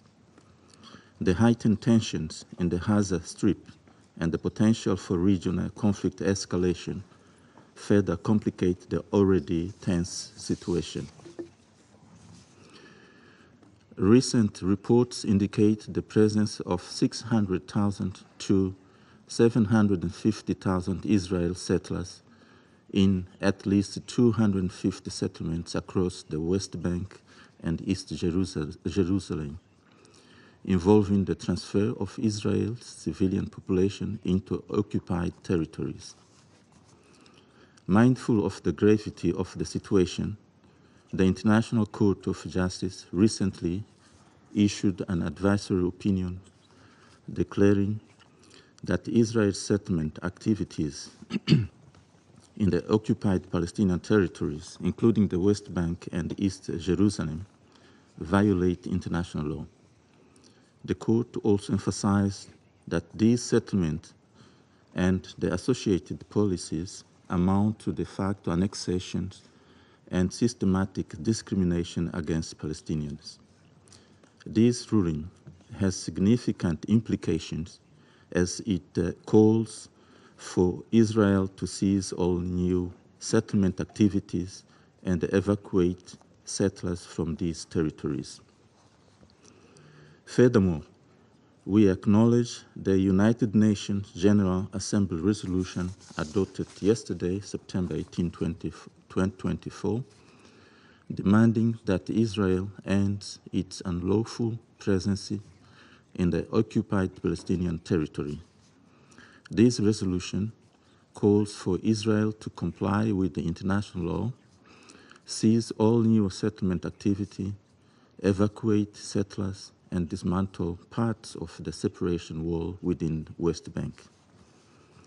The Security Council Resolution 2334, the ICJ's orders, and the recent UN General Assembly resolutions collectively provide a robust foundation for our concerted action. These instruments reflect the international community's steadfast commitment to addressing this situation and pursuing a just, lasting, and sustainable peace in the region. They also demonstrate the human awareness by the international community for justice and the noble cause for Palestine. Madam President, we emphasize the crucial role of the international community, including this Security Council, in facilitating dialogue and negotiation between the parties involved and addressing the root causes of the conflict, such as the issue of land ownership and the status of Jerusalem. Madam President, Mozambique, drawing from its own historical experiences with conflict, strongly opposes the forced displacement of the Palestinian population, particularly women and children. We strongly urge for the full implementation in good faith of all relevant instruments related to settlements in the occupied Palestinian territories to reverse the ongoing situation and suffering. Mozambique reaffirms its unwavering support for the Palestinian people's inalienable right to self-determination. Mozambique also recognizes the right to existence of the State of Israel. This dual recognition serves as a foundation for peaceful coexistence, envisioning both nations as independent and sovereign states in accordance with Security Council Resolution 242 of 1967 and other UN relevant resolutions. In conclusion, Madam President, we call upon all parties to engage in constructive dialogue, adhere to international law, and work towards a peaceful resolution that ensures the rights and security of both Israelis and Palestinians. I thank you. I thank the representative of Mozambique for the statement. I now give the floor to the representative of Japan. Thank you, Madam President. I thank Special Coordinator Wenslan and Ms. Clark for their respective updates and briefings. The current catastrophe in Gaza began with the horrifying acts of terror by Hamas and other militant groups. We reiterate our strong condemnation of the 7th October attack, as well as the taking and killing of hostages. Hostages are enduring an unimaginable horror, which is totally unacceptable. At the same time, the conflict rages on with no end in sight, and the suffering of the Palestinians only grows. Japan is appalled at the unconscionable toll of deaths and injuries, including many civilians and even UN staff and aid workers. The devastation of the Palestinian people is beyond our comprehension. They are trying to survive in overcrowded makeshift shelters and tents, while suffering a severe shortage of essential supplies and restricted access to basic services. No human should have to experience what they have experienced for nearly a year now. Beyond Gaza, the conflict continues to spread. In the West Bank, we are concerned by the casualties and level of destruction following Israel's recent military operations. Japan condemns continued settlement expansion and violence and seizures of land by Israeli settlers. This must cease. 24 hours ago, the General Assembly adopted a resolution regarding the ICJ advisory opinion. We underscore once again that the settlements are in violation of international law, as was pointed out in the ICJ advisory opinion. With regard to Lebanon, we are seriously concerned about the alarming incidents in this week, which reportedly caused multiple casualties and thousands of injuries. Continued attacks across the Blue Line are very dangerous. No one desires a full-scale war between Israel and Hezbollah. We must all do all we can do to avoid one. Madam President, we must change the course of the never-ending vicious cycle of violence in the Middle East. Let me make 3 points in this regard. First, we need an immediate ceasefire in Gaza and the release of the hostages based on the outlines of the Security Council Resolution 2735. Japan continues to support the tireless mediation efforts of the US, Egypt, and Qatar to bring this about. A ceasefire in Gaza will also help bring calm to the inflamed region. Second, even before ceasefire is achieved, the international community must make plans for early recovery and reconstruction in Gaza. Just removing the rubble will take decades, while restoration of the basic civil system and infrastructure, including health and education, will require enormous time and resources. These are only some of the numerous challenges we will face on the day after. In this vein, it is imperative to strengthen the Palestinian Authority, including financial governance capacities. Third, and finally, a two-state solution is the only viable path to resolve this decades-long tragic conflict. Japan sincerely hopes to see a Middle East where Israel and Palestine live side by side in peace and stability with recognized borders, and will spare no efforts to this end. Thank you, Madam President. I thank the representative of Japan for the statement, and I now give the floor to the representative of Ecuador. Gracias. Thank you.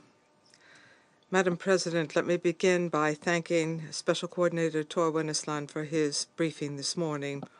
I reiterate Ecuador's support for his work and the work of all UN staff and agencies. I'm also grateful to Ms. Clark for her valuable contribution. Madam President, Gaza has been called the most dangerous place in the world for humanitarian activities, and I think that is undoubtedly true. Events in the past days and weeks are proof of that, and therefore the urgent and sufficient supply of humanitarian aid is a necessity. Any barriers to the delivery or distribution of aid is unacceptable. Any attack against humanitarian personnel is condemnable. Deconfliction mechanisms must be effective and reliable. It's difficult to believe that almost a year after the war began, these mechanisms are not yet effective or reliable. The incident on the 28th of August, when a World Food Programme convoy was fired upon, is particularly alarming. Fighting has continued while some 100 hostages remain in captivity almost a year after the terrorist acts perpetrated by Hamas on the 7th of October 2023, which includes abuse and rape of women in Israel. And once again, this is a situation Ecuador condemns. Madam President, this situation is discouraging, particularly when 3 months ago this Council adopted a resolution in support of a proposed ceasefire. If that ceasefire had been implemented, It would have ended hostilities. It would have led to the release of hostages. It would have facilitated the delivery of humanitarian aid safely in sufficient quantities and in a timely manner to all those in need. And it would have contributed to reducing tension in the region. Events in the West Bank are no more encouraging. My country, in line with the presidential statement made in the Council in February 2023, is firmly opposed to any unilateral measures which obstruct peace and endanger the two-state solution, such as the construction and expansion of settlements, the seizure of land, the legalization of settler outposts, the demolition of housing, and the displacement of civilians. The death of Aissa Noor Egi, whose circumstances and accountability for that act must be investigated exhaustively, and repeated attacks by settlers are examples of the constant risk that Palestinian civilians in the West Bank face. Madam President, colleagues, the vicious cycle of destruction, death, and vengeance must end now. To that end, it is time for the leaders to act with courage and humanity. I will conclude my statement by reiterating my country's conviction that the only way out is to work towards a peaceful, definitive, and just solution for the parties, with the existence of two states, Palestine and Israel, on the basis of the 1967 borders and relevant resolutions. We must act with pragmatism and realism to enable that solution to take shape. It is supported by the vast majority of the international community. Thank you. Representative of Ecuador for the statement. I now give the floor to the representative of United Kingdom. Thank you, President. And I join others in thanking Special Coordinator Wennesland and Helen Clark for their briefings today. The death toll in Gaza has reached over 40,000. Water, sanitation, and health infrastructure has been almost completely destroyed. Disease and the risk of famine pose further deadly threats. And Israel continues to reckon with the appalling toll of October the 7th, with 101 hostages still held captive in Gaza, subject to unspeakable horror. Elsewhere in the occupied Palestinian territories and across the region, tensions are escalating. We need to see three things. First, an immediate ceasefire, the release of hostages, and ramping up of aid in Gaza. A deal is a best way to get the hostages home. Force will not provide a sustainable solution to the conflict. The ceasefire and hostage deal, driven by the commendable efforts of the US, Qatar, and Egypt, has to be finalized as a matter of urgency. We call upon Hamas and Israel to agree the deal and, in the meantime, for Hamas to grant the ICRC humanitarian access to the hostages whose ordeal continues. Our message to Hamas: let them go. With winter fast approaching, we call on Israel to take swift action to allow the UN and humanitarian actors to do their job. By making deconfliction work, reopening land routes for aid, and supporting preparations for winter by allowing a rapid increase in the volume of items for shelter and infrastructure repair. Second, we must address the deteriorating situation in the West Bank. Expansion of settlements, in clear violation of international law, undermines prospects for peace and must cease immediately. We have witnessed with grave concern how an increasing number of Israeli settlers have systematically used harassment, intimidation, and violence to pressure Palestinian communities to leave their land. We call on Israel to hold those responsible to account. We reiterate our clear position that any attempt to alter the geographic or demographic makeup of the occupied Palestinian territories through the use of force and outside a negotiated solution is wholly unacceptable and illegal. We also call for an end to the divisive and inflammatory rhetoric we have seen from some Israeli ministers, which serves to fuel aggression towards Palestinians and humanitarian workers. Finally, we need to galvanize a political process towards a two-state solution. As the ICJ has advised, Israel should bring an end to its presence in the occupied territories as rapidly as possible. The UK is clear this must be done through a negotiated solution with reunification of Gaza and the West Bank, including East Jerusalem, in line with 1967 borders and under the effective control of the Palestinian Authority. Peace must be premised upon a safe and secure Israel alongside a safe and secure Palestinian state. I thank you.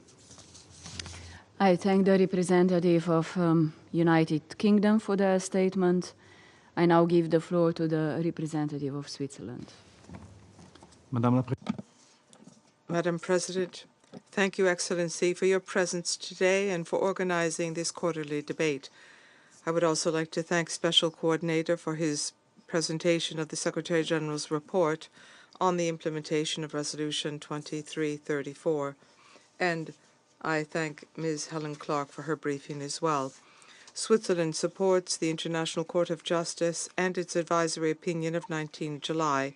The illegality of the Israeli occupation of the Palestinian territory, which has been ongoing since 1967, is now beyond doubt.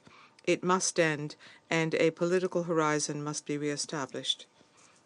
We remain convinced that the two-state solution is the only possible option for Israelis and Palestinians to live side by side in peace, security, and dignity within secure and recognized borders in accordance with international law and internationally agreed parameters.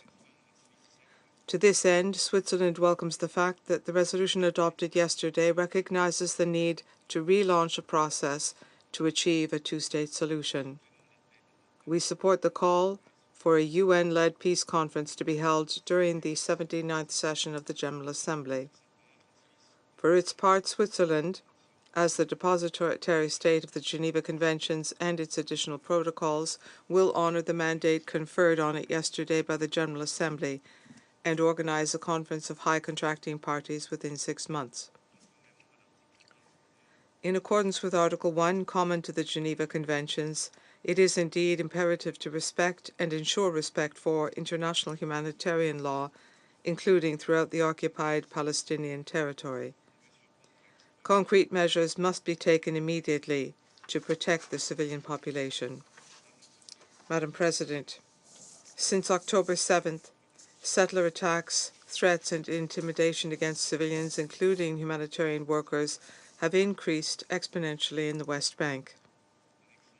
One example among many is Monday's settler attack on an elementary school near Jericho, in which at least 7 pupils and teachers were injured, according to reports.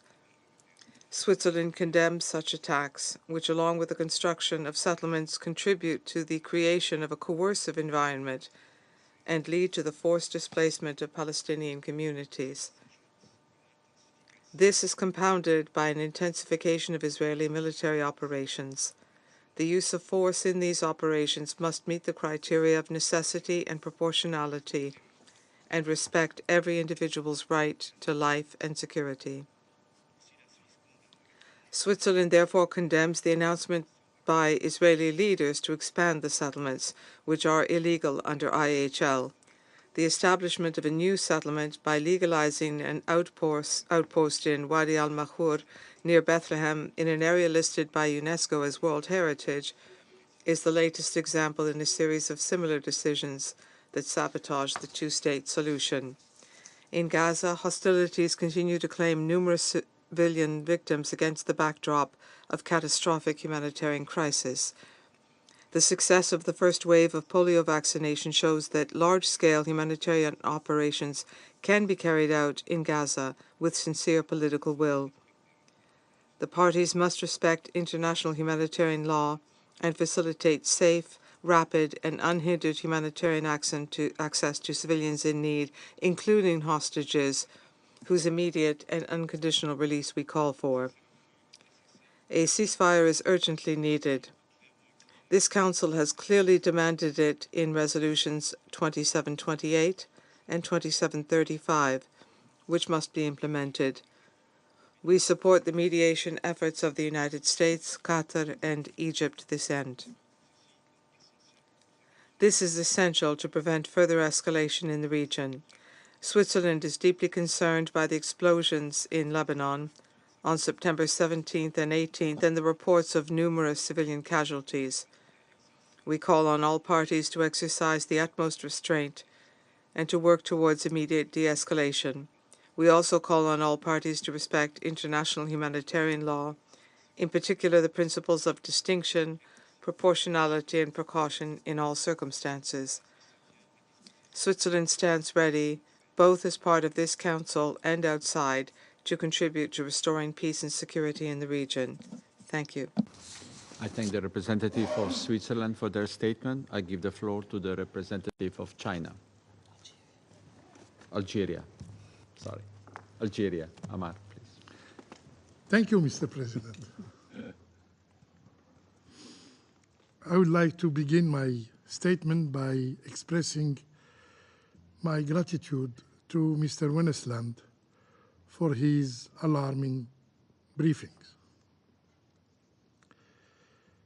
A briefing in which he once again underscores the stark realities in the Middle East. In his report, the word most used by Mr. Wennesland was killing, killed, kills.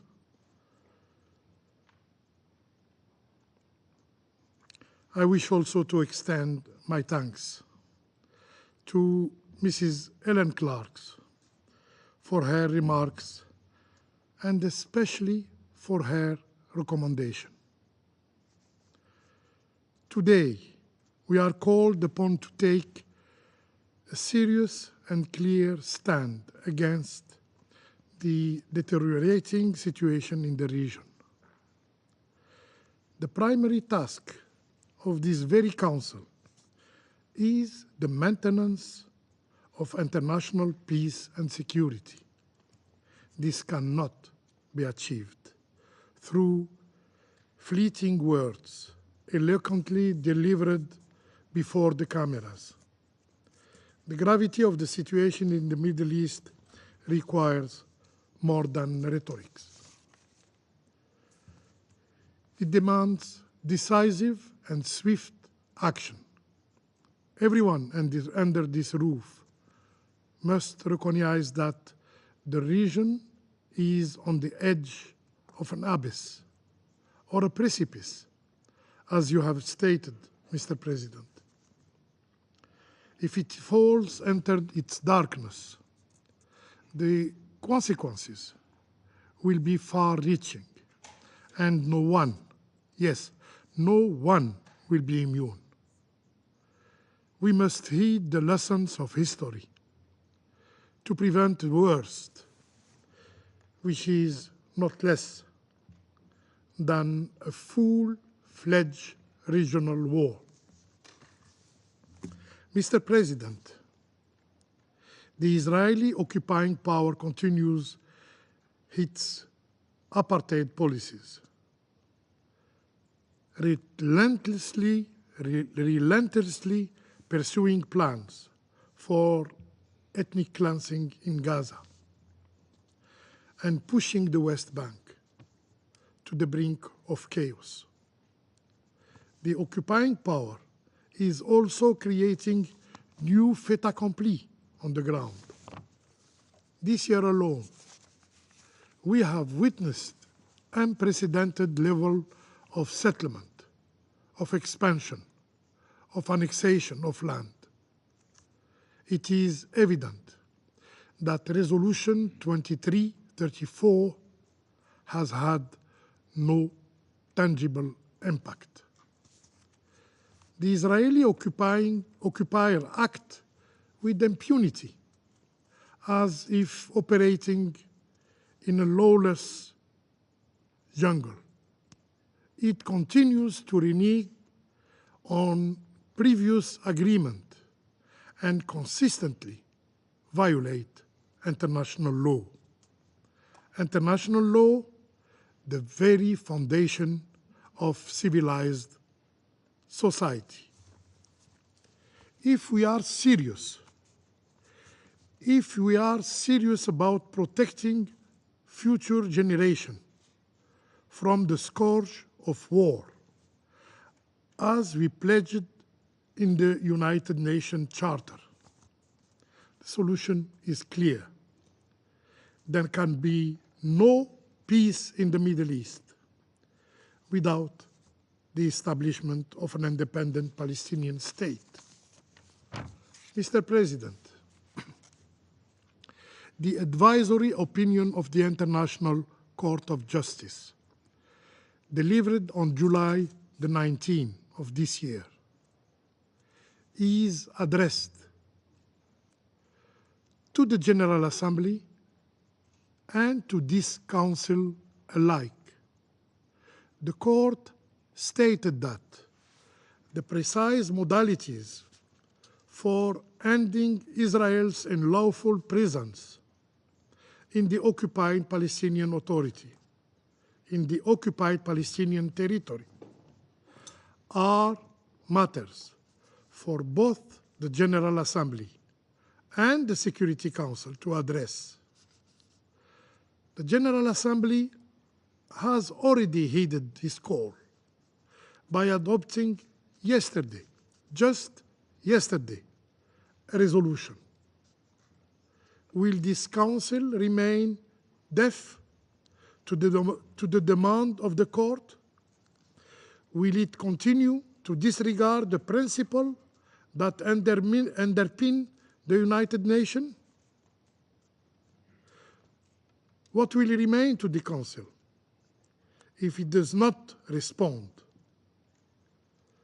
to the order of its highest judicial body?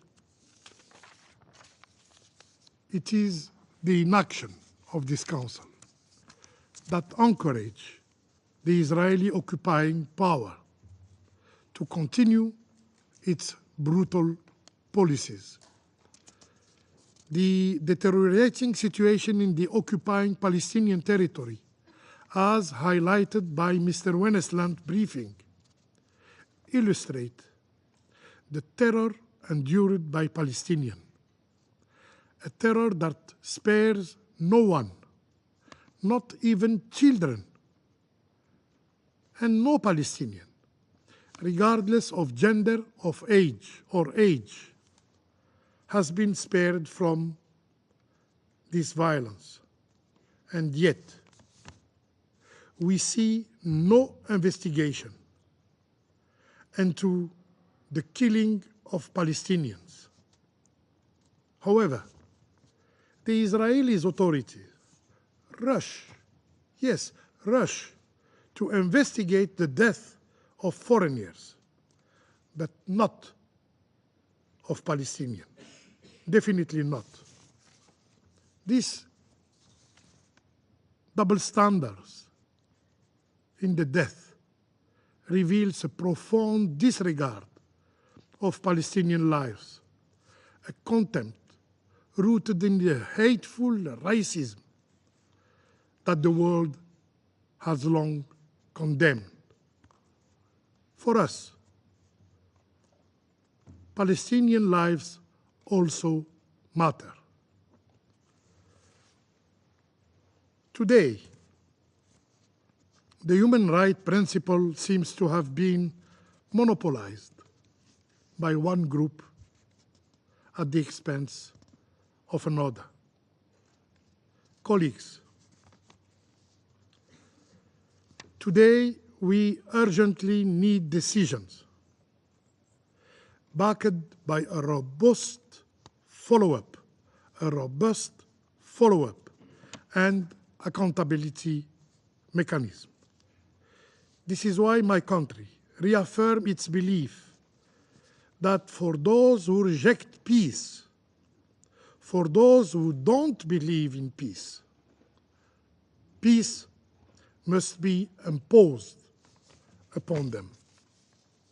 The Council has a legal and moral responsibility to act, and we cannot afford to remain passive spectators. This Council possesses the tools and the authority needed to respond, but only if there is the political will to rise up to the challenge. If we fail in this duty, the Council risks becoming a mere platform for speeches, rather than the guardian of international peace and security that it was created to be. Mr. President, it is time to move beyond narrow calculations and take the necessary step, the necessary binding decision that will restore peace and security in our region. I thank you. I thank the representative of Algeria for their statement. I give the floor to the representative of China. President, I thank Special Coordinator Venezuelan and Ms. Clark for their briefings. Yesterday, the GA Emergency Special Session overwhelmingly adopted the draft resolution tabled by the State of Palestine demanding the implementation of the ICJ advisory opinion. At this critical juncture, when the world is grappling with the prolonged Gazan conflict and complex and intractable situation in the Middle East, the adoption of the resolution is a historic landmark. The resolution demands Israel to end its unlawful presence in the OPT.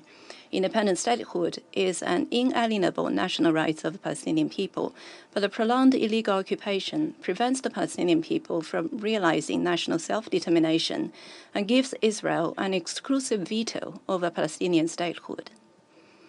Occupation will not make Israel more secure, but would only breed more hatred and antagonism and perpetuate a vicious cycle of violent clashes between Palestinians and Israelis. Only an end to the occupation and the establishment of an independent state to Palestine will lead to the peaceful coexistence of Palestine and Israel and lasting peace and security in the Middle East. The resolution urges all parties to stop arming Israel in its maintenance of the occupation. Military means is not a solution to the problem. Tit-for-tat violence would only exacerbate hatred. The conflict has cost the lives of many Palestinian and Israeli civilians in several decades, with the bloodshed and carnage continuing today. To tackle the question of Palestine needs political will and diplomatic efforts, not an endless stream of arms and ammunition and violent conflicts. All peace-loving nations should respond to the cause of the resolution and work towards that end. The resolution reaffirms international rule of law must be upheld. International law is the cornerstone of the international order and a body of international norms that must be respected by all parties. There is no exception to the fulfillment of obligations under international law. All states are equal before international law. Any double standard or selective applications are unacceptable. As a member of the international community and a UN member state, Israel must fulfill its legal obligations, implement the relevant Security Council resolutions, and comply with international law, in particular international humanitarian law. The resolution calls for the accelerated implementation of the two-state solution. Past decades saw Israel's continued expansion of settlements in the West Bank, encroaching on Palestinian territory and squeezing the space and viability of Palestine as a state. Israel's actions continue to erode the foundation of the two-state solution and increasingly reveal its rejection of and resistance to the two-state solution. The international community must act with utmost urgency to revitalize the prospects of the two-state solution. China supports the proposal in the GA resolution to hold an international peace conference under the auspices of the GA to discuss the implementation of relevant UN resolutions and the two-state solution. President, the GA resolution adopted yesterday embodies the broad consensus of the international community in promoting the resolution of the question in Palestine. It testifies to the resolve of the international community to uphold justice and realize peace in the Middle East. The Security Council should heed the calls of the international community and respond effectively to its concerns. Regrettably, due to the negative attitude of one individual country, the Security Council has long been unable to take strong action to resolve the Palestinian question, let alone to stop the almost one-year-old Gazan conflict. More than 3 months ago, when pushing for the adoption of Security Council Resolution 2735, the U.S. claimed that Israel had accepted the ceasefire deal. But facts seem otherwise. For more than 3 months, we have borne witness instead to the constantly intensifying Israeli military operations, mounting number of conditions for negotiations, and escalating provocations.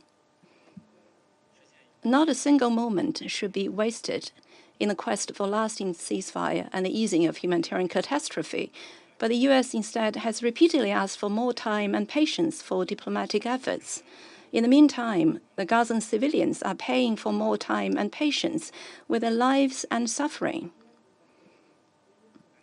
How come the time and patience needed by the U.S. are so costly? The spillover effect of the continued Gazan fighting is manifesting itself at a greater pace. Lebanon and Israel are on the verge of all-out conflict, imperiling peace and stability of the entire Middle East. China urges Israel to abandon its obsession with the use of force and its illusion of seeking a complete military victory, immediately cease its military operations in Gaza, cease infringements on Lebanon's sovereignty and security, and stop any risk-taking that might well plunge the region into another conflagration. We support the Security Council in using all available options in its toolbox to promote the implementation of relevant resolutions and taking further actions to put an early end to the war, mitigate humanitarian catastrophe, and realize peace in the Middle East in a timely fashion. Thank you. I thank the representative of China for their statement. I give the floor to the representative of Malta. Thank you, President. And I begin by thanking Special Coordinator Wennesland for his briefing and Ms. Helen Clark for her important statement. President, today we are discussing the implementation of Resolution 2334, which unequivocally states that Israeli settlements in Palestinian territory constitute a flagrant violation of international law and are a major obstacle to the two-state solution. In its advisory opinion of 19 July, the International Court of Justice reaffirmed that settlements are unlawful under international law and must come to an immediate halt. The court further emphasized Israel's obligation to end this occupation, halt all settlement activity, and evacuate existing settlers. Yesterday, the General Assembly overwhelmingly voted in favor of modalities which would ensure that this advisory opinion is fully respected and implemented.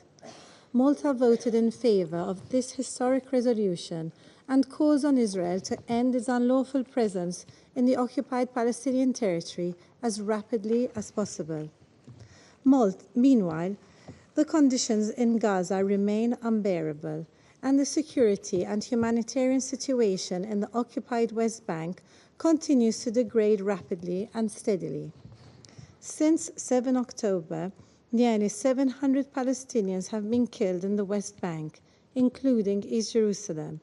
Israeli incursions in Palestinian cities now regularly comprise of military operations, which include airstrikes, destruction of infrastructure, and the unlawful use of force. The latest operation targeting militants in refugee camps left 36 Palestinians dead, including 8 children.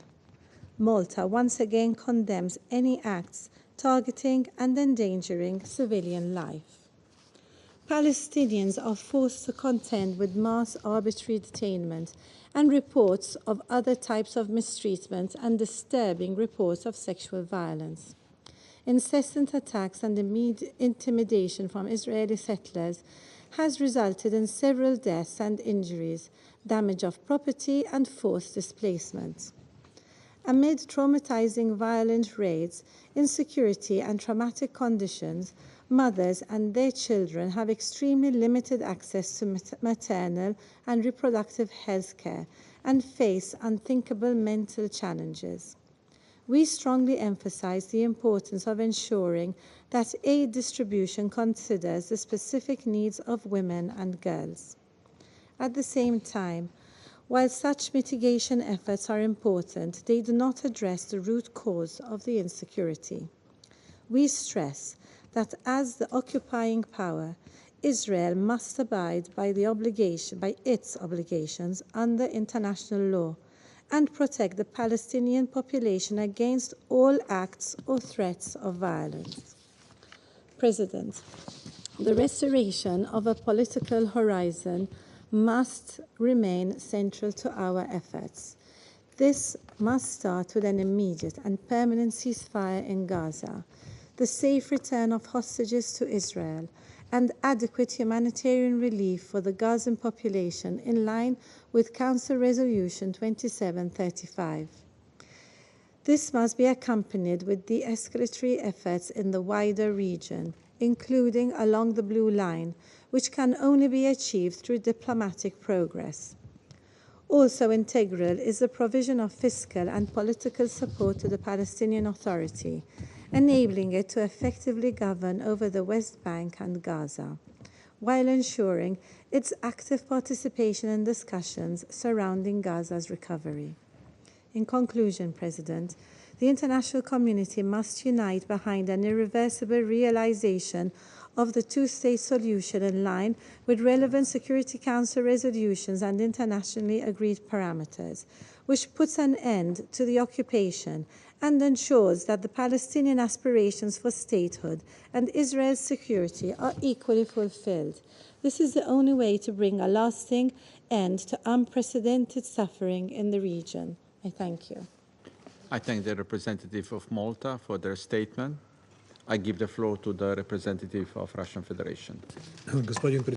Mr. President, we thank the Special Coordinator for Middle East Peace Process, Mr. Tor Venesland, for the comprehensive briefing about the situation on the occupied Palestinian territories, including the Gaza Strip and the West Bank of the Jordan River.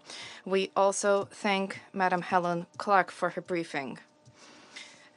The General Assembly yesterday adopted a genuinely historic resolution reaffirming the advisory opinion of the ICJ, which clearly highlights the unlawful nature of the Israeli occupation of Palestinian lands and the need to put this to an end.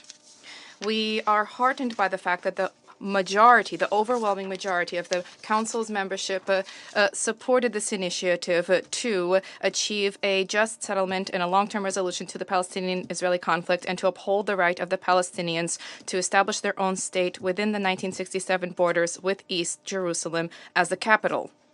This result is a clear testament to the fact that the resolution to this issue is long overdue.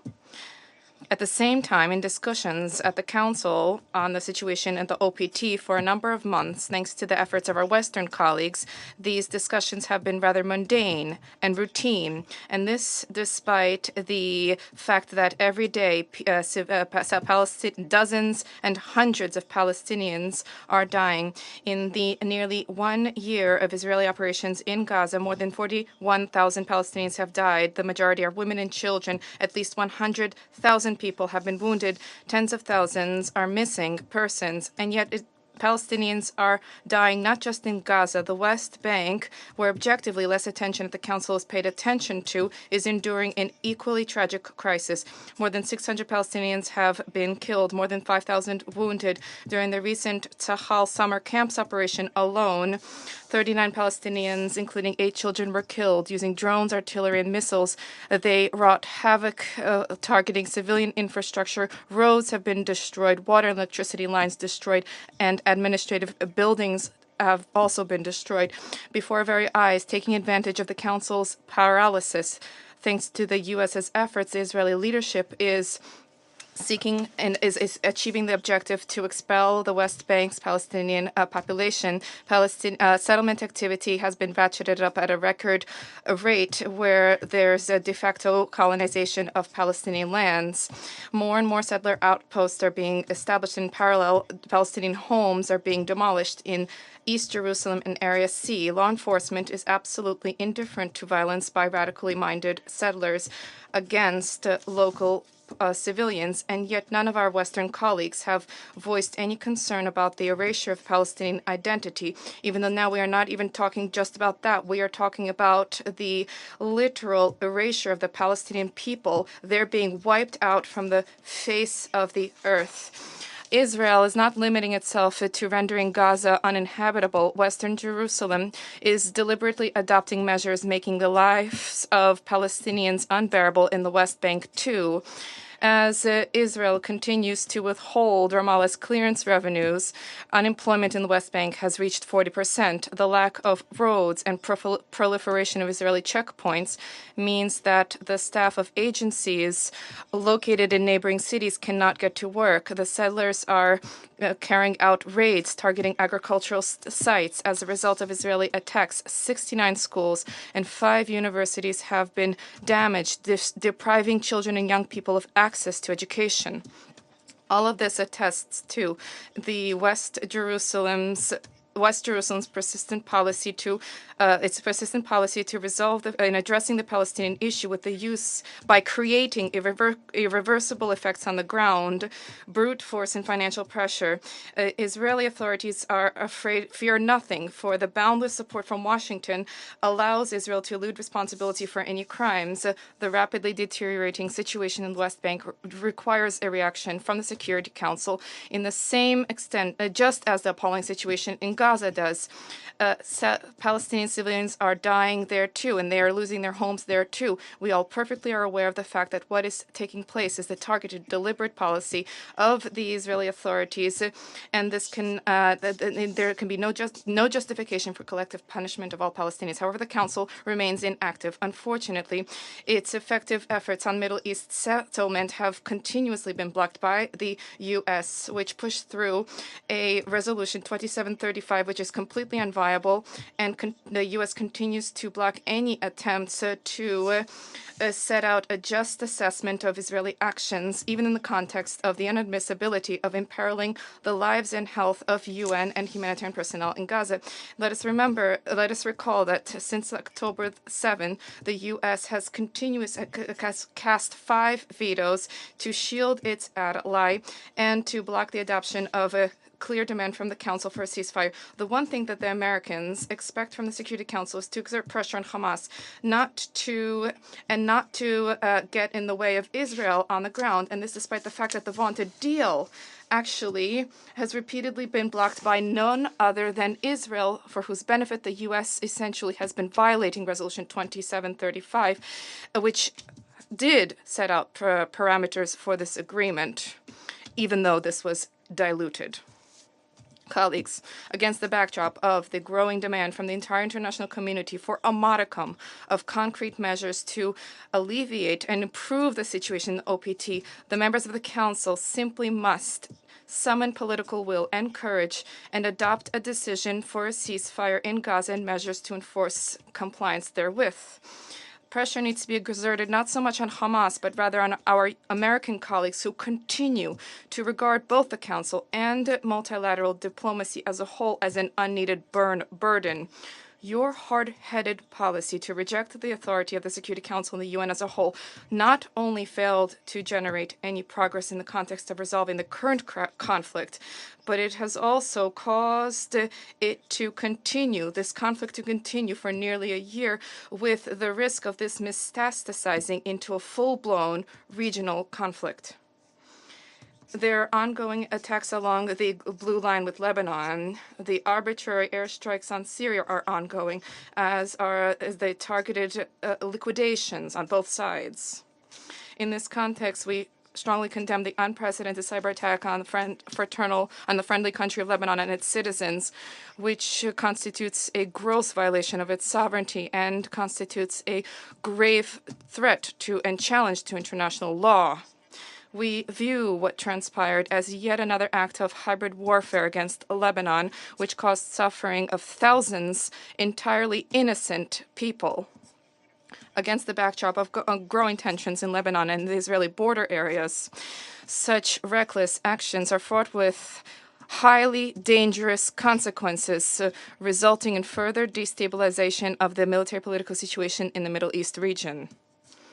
The developments at present and escalation in the south of Lebanon and Israeli airstrikes clearly show the dangerous threshold that the Israeli-Arab conflict has reached.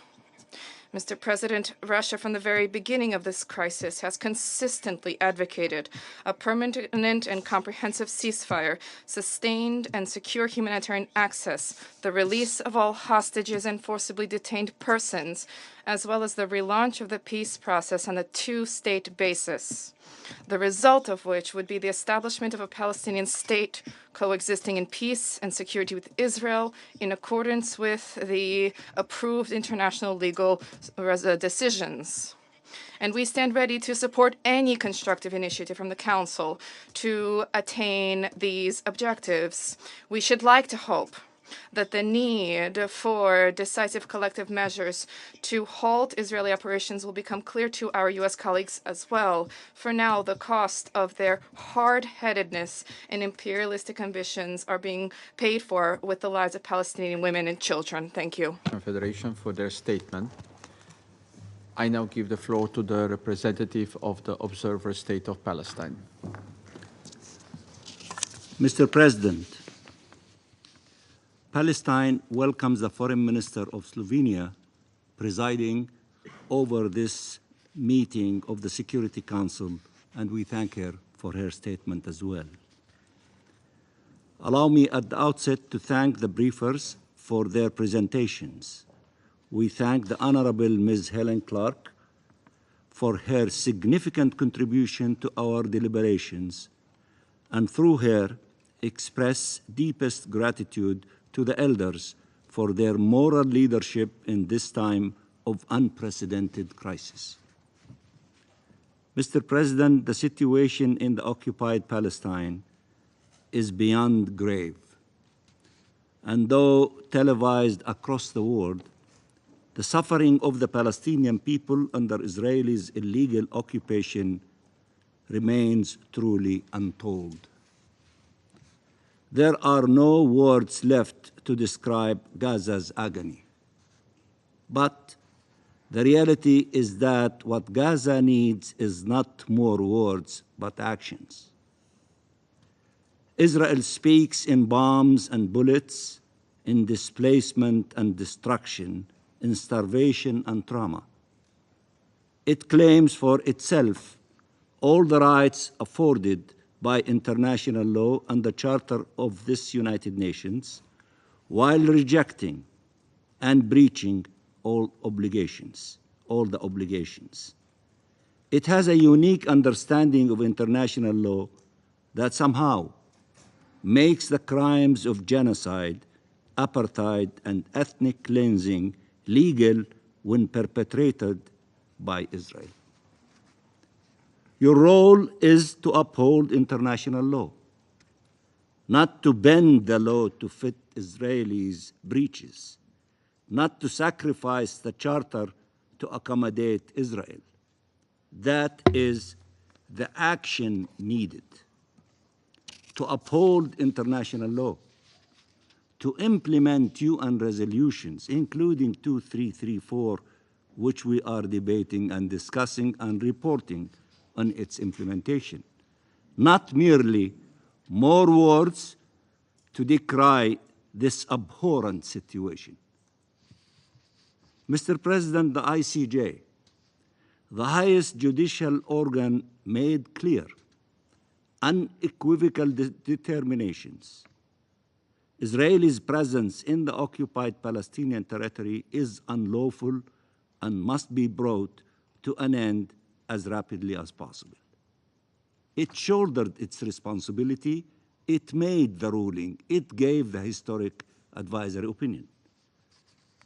In this historic advisory opinion, the court reaffirmed the illegality of Israeli settlements and associated regime, including the wall across the occupied Palestinian territory, including East Jerusalem, stressing the obligations of the occupying power to cease immediately all settlement activities and to evacuate its settlers from our territory. The settlements were clearly recognized as one of the main engines of this illegal occupation, and the court recalled this Council's numerous relevant resolutions, including Resolution 2334, and its demand for a cessation of all Israeli settlement activities, and the need to respect and implement those resolutions forthwith. The court reminded Israel, all states, the United Nations of their respective obligations under international law. Yesterday, the General Assembly, by an overwhelming majority, voted to endorse the court's determinations and to spell out the actions and set up the mechanisms necessary to ensure compliance. The General Assembly adopted this resolution, the first ever presented by the State of Palestine under the Uniting for Peace formula in an emergency special session convened because of the failure of the Security Council to exercise its primary responsibility for the maintenance of international peace and security and to bring this illegal 57-year occupation to an end. So the court acted and gave an opinion, historic one. The General Assembly acted based on the request of the court to adopt modalities for bringing this illegal occupation to an end as quickly as possible. Two important bodies of the United Nations shouldered their responsibilities because there are no veto power in these two institutions. Will the Security Council follow them and act in accordance with the mandate given to the Security Council and the Charter of the United Nations to maintain international peace and security? That is the big question before you, Mr. President.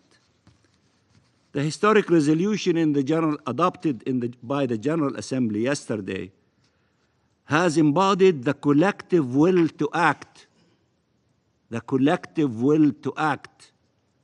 and we have every intention to follow up on every aspect of the resolution and to react to any failure to comply without delay. There will be a report in 3 months by the Secretary General based on the resolution and the advisory opinion.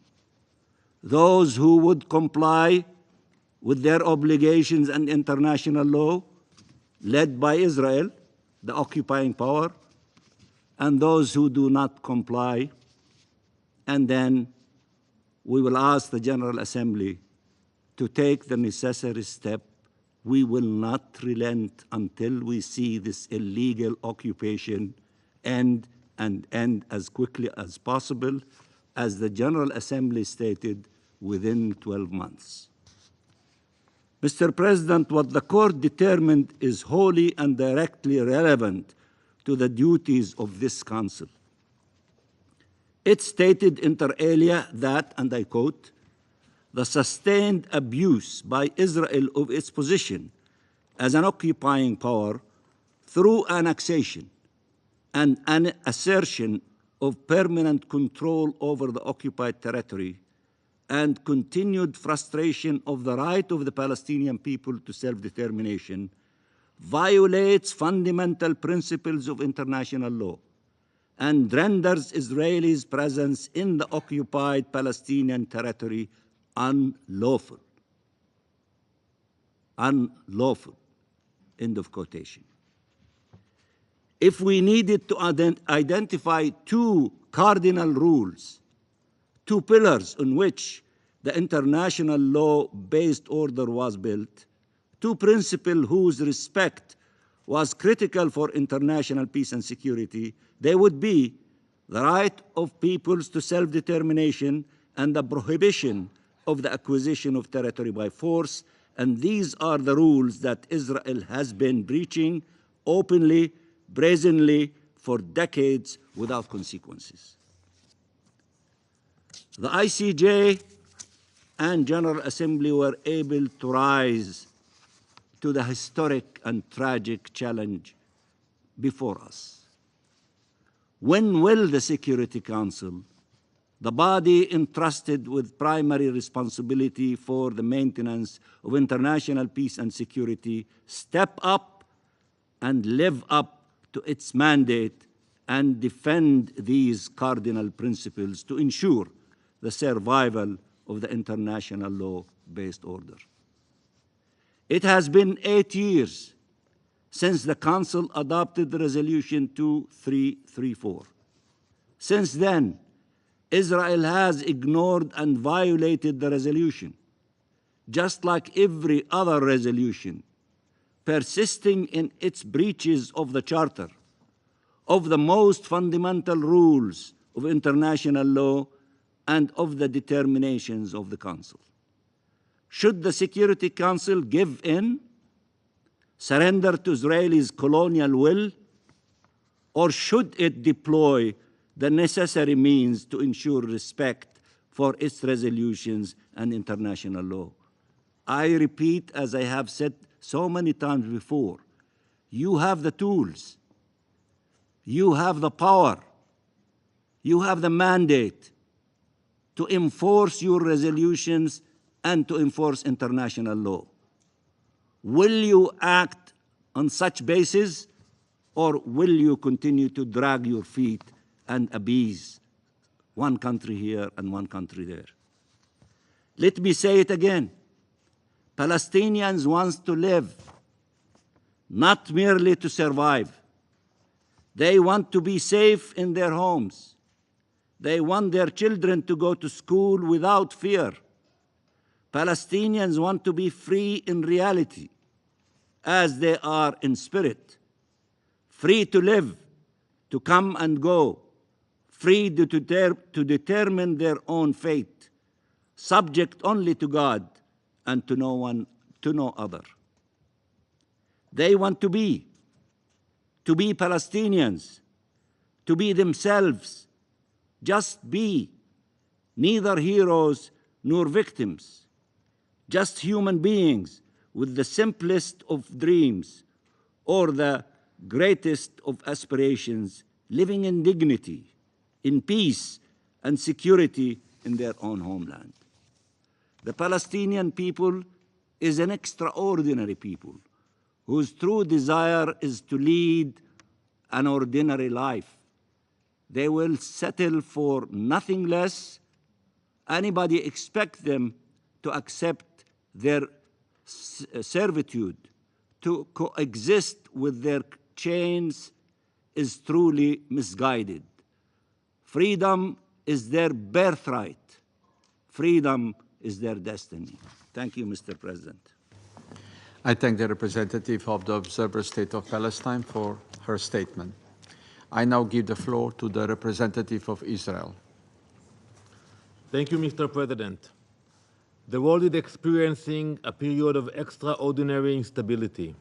Yet, here we are, trapped in endless debates that miss the true heart of the issue. We gather here time and time again, like surgeons debating how to stitch a wound while the patient bleeds out before us. The longer this body remains blind to the reality, the greater the cost of the world will pay. Israel is not just fighting for itself, we are the front line in a battle that threatens the entire region and the world. We are standing firm, facing down the forces of the most oppressive regime in the world, the Islamic Republic of Iran. Council members, there is only one regime that openly, proudly, and consistently calls for the destruction of entire nations, the Islamic regime of Iran. You know, I look at you all. You are accustomed to debating conflicts across the world. And in every conflict, you identify its cause, whether it's a dispute over territory, or dispute over resources, or history between nations. Have you asked yourself, what is the conflict that the Iranian regime has with Israel? Why? There is no territorial dispute, as we separated by over 1,000 miles from Iran and Israel. No shared resources, and no violent history between us. The only reason is their fanatical ideology, festering hatred against the existence of our religion and state. Iran's grand ambition is the creation of a Shiite supremacist empire that stretches across the entire Middle East and beyond. They seek dominance, not diplomacy. They seek to impose their dark vision on the region, reshape the Middle East in their own image, and then extend their influence far beyond our borders. This Council and the world must wake up to the reality of the threat Iran poses. The dark force driving the violence we see today is not a collection of independent groups. It is Iran pulling the strings.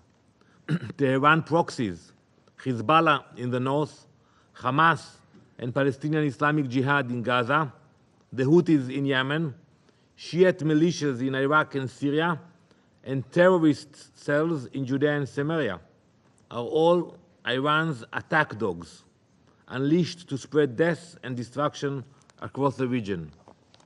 These proxies are the claws of a beast that is not content with attacking Israel alone, but is curving paths toward the domination of the Middle East. While Iran pulls the strings, the Palestinian Authority stands by, utterly weak and impotent. When they are not turning a blind eye due to their weakness, they are actively collaborating with these very terror networks. As I have reminded this Council many times, it has now been 348 days since the October 7 massacre. And yet, the Palestinian Authority, including Mr. Riyad Mansour, still refuse to condemn Hamas. You know, we met here in this hall on Monday. I listened to your words, not one condemnation.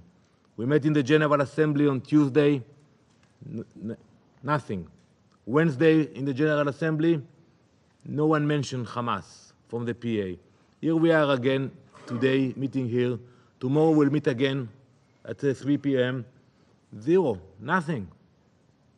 We want to hear that, to see that there is a distinction between Hamas and the Palestinian Authority. And yet, neither you or President Abbas are capable of saying that. With leaders such as them, is it any wonder that terrorism continues to worsen in Judea and Samaria?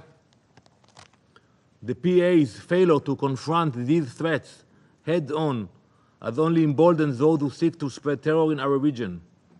With the Palestinian Authority failing to act and Iran's proxies continuing their relentless campaign, the threat to Israel's security grows more urgent by the day.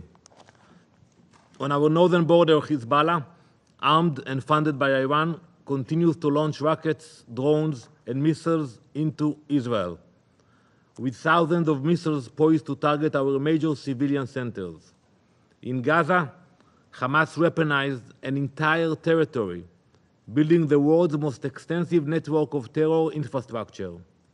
Now, Iran is attempting to replicate this strategy in Judea and Samaria. Consider what has been uncovered in recent months.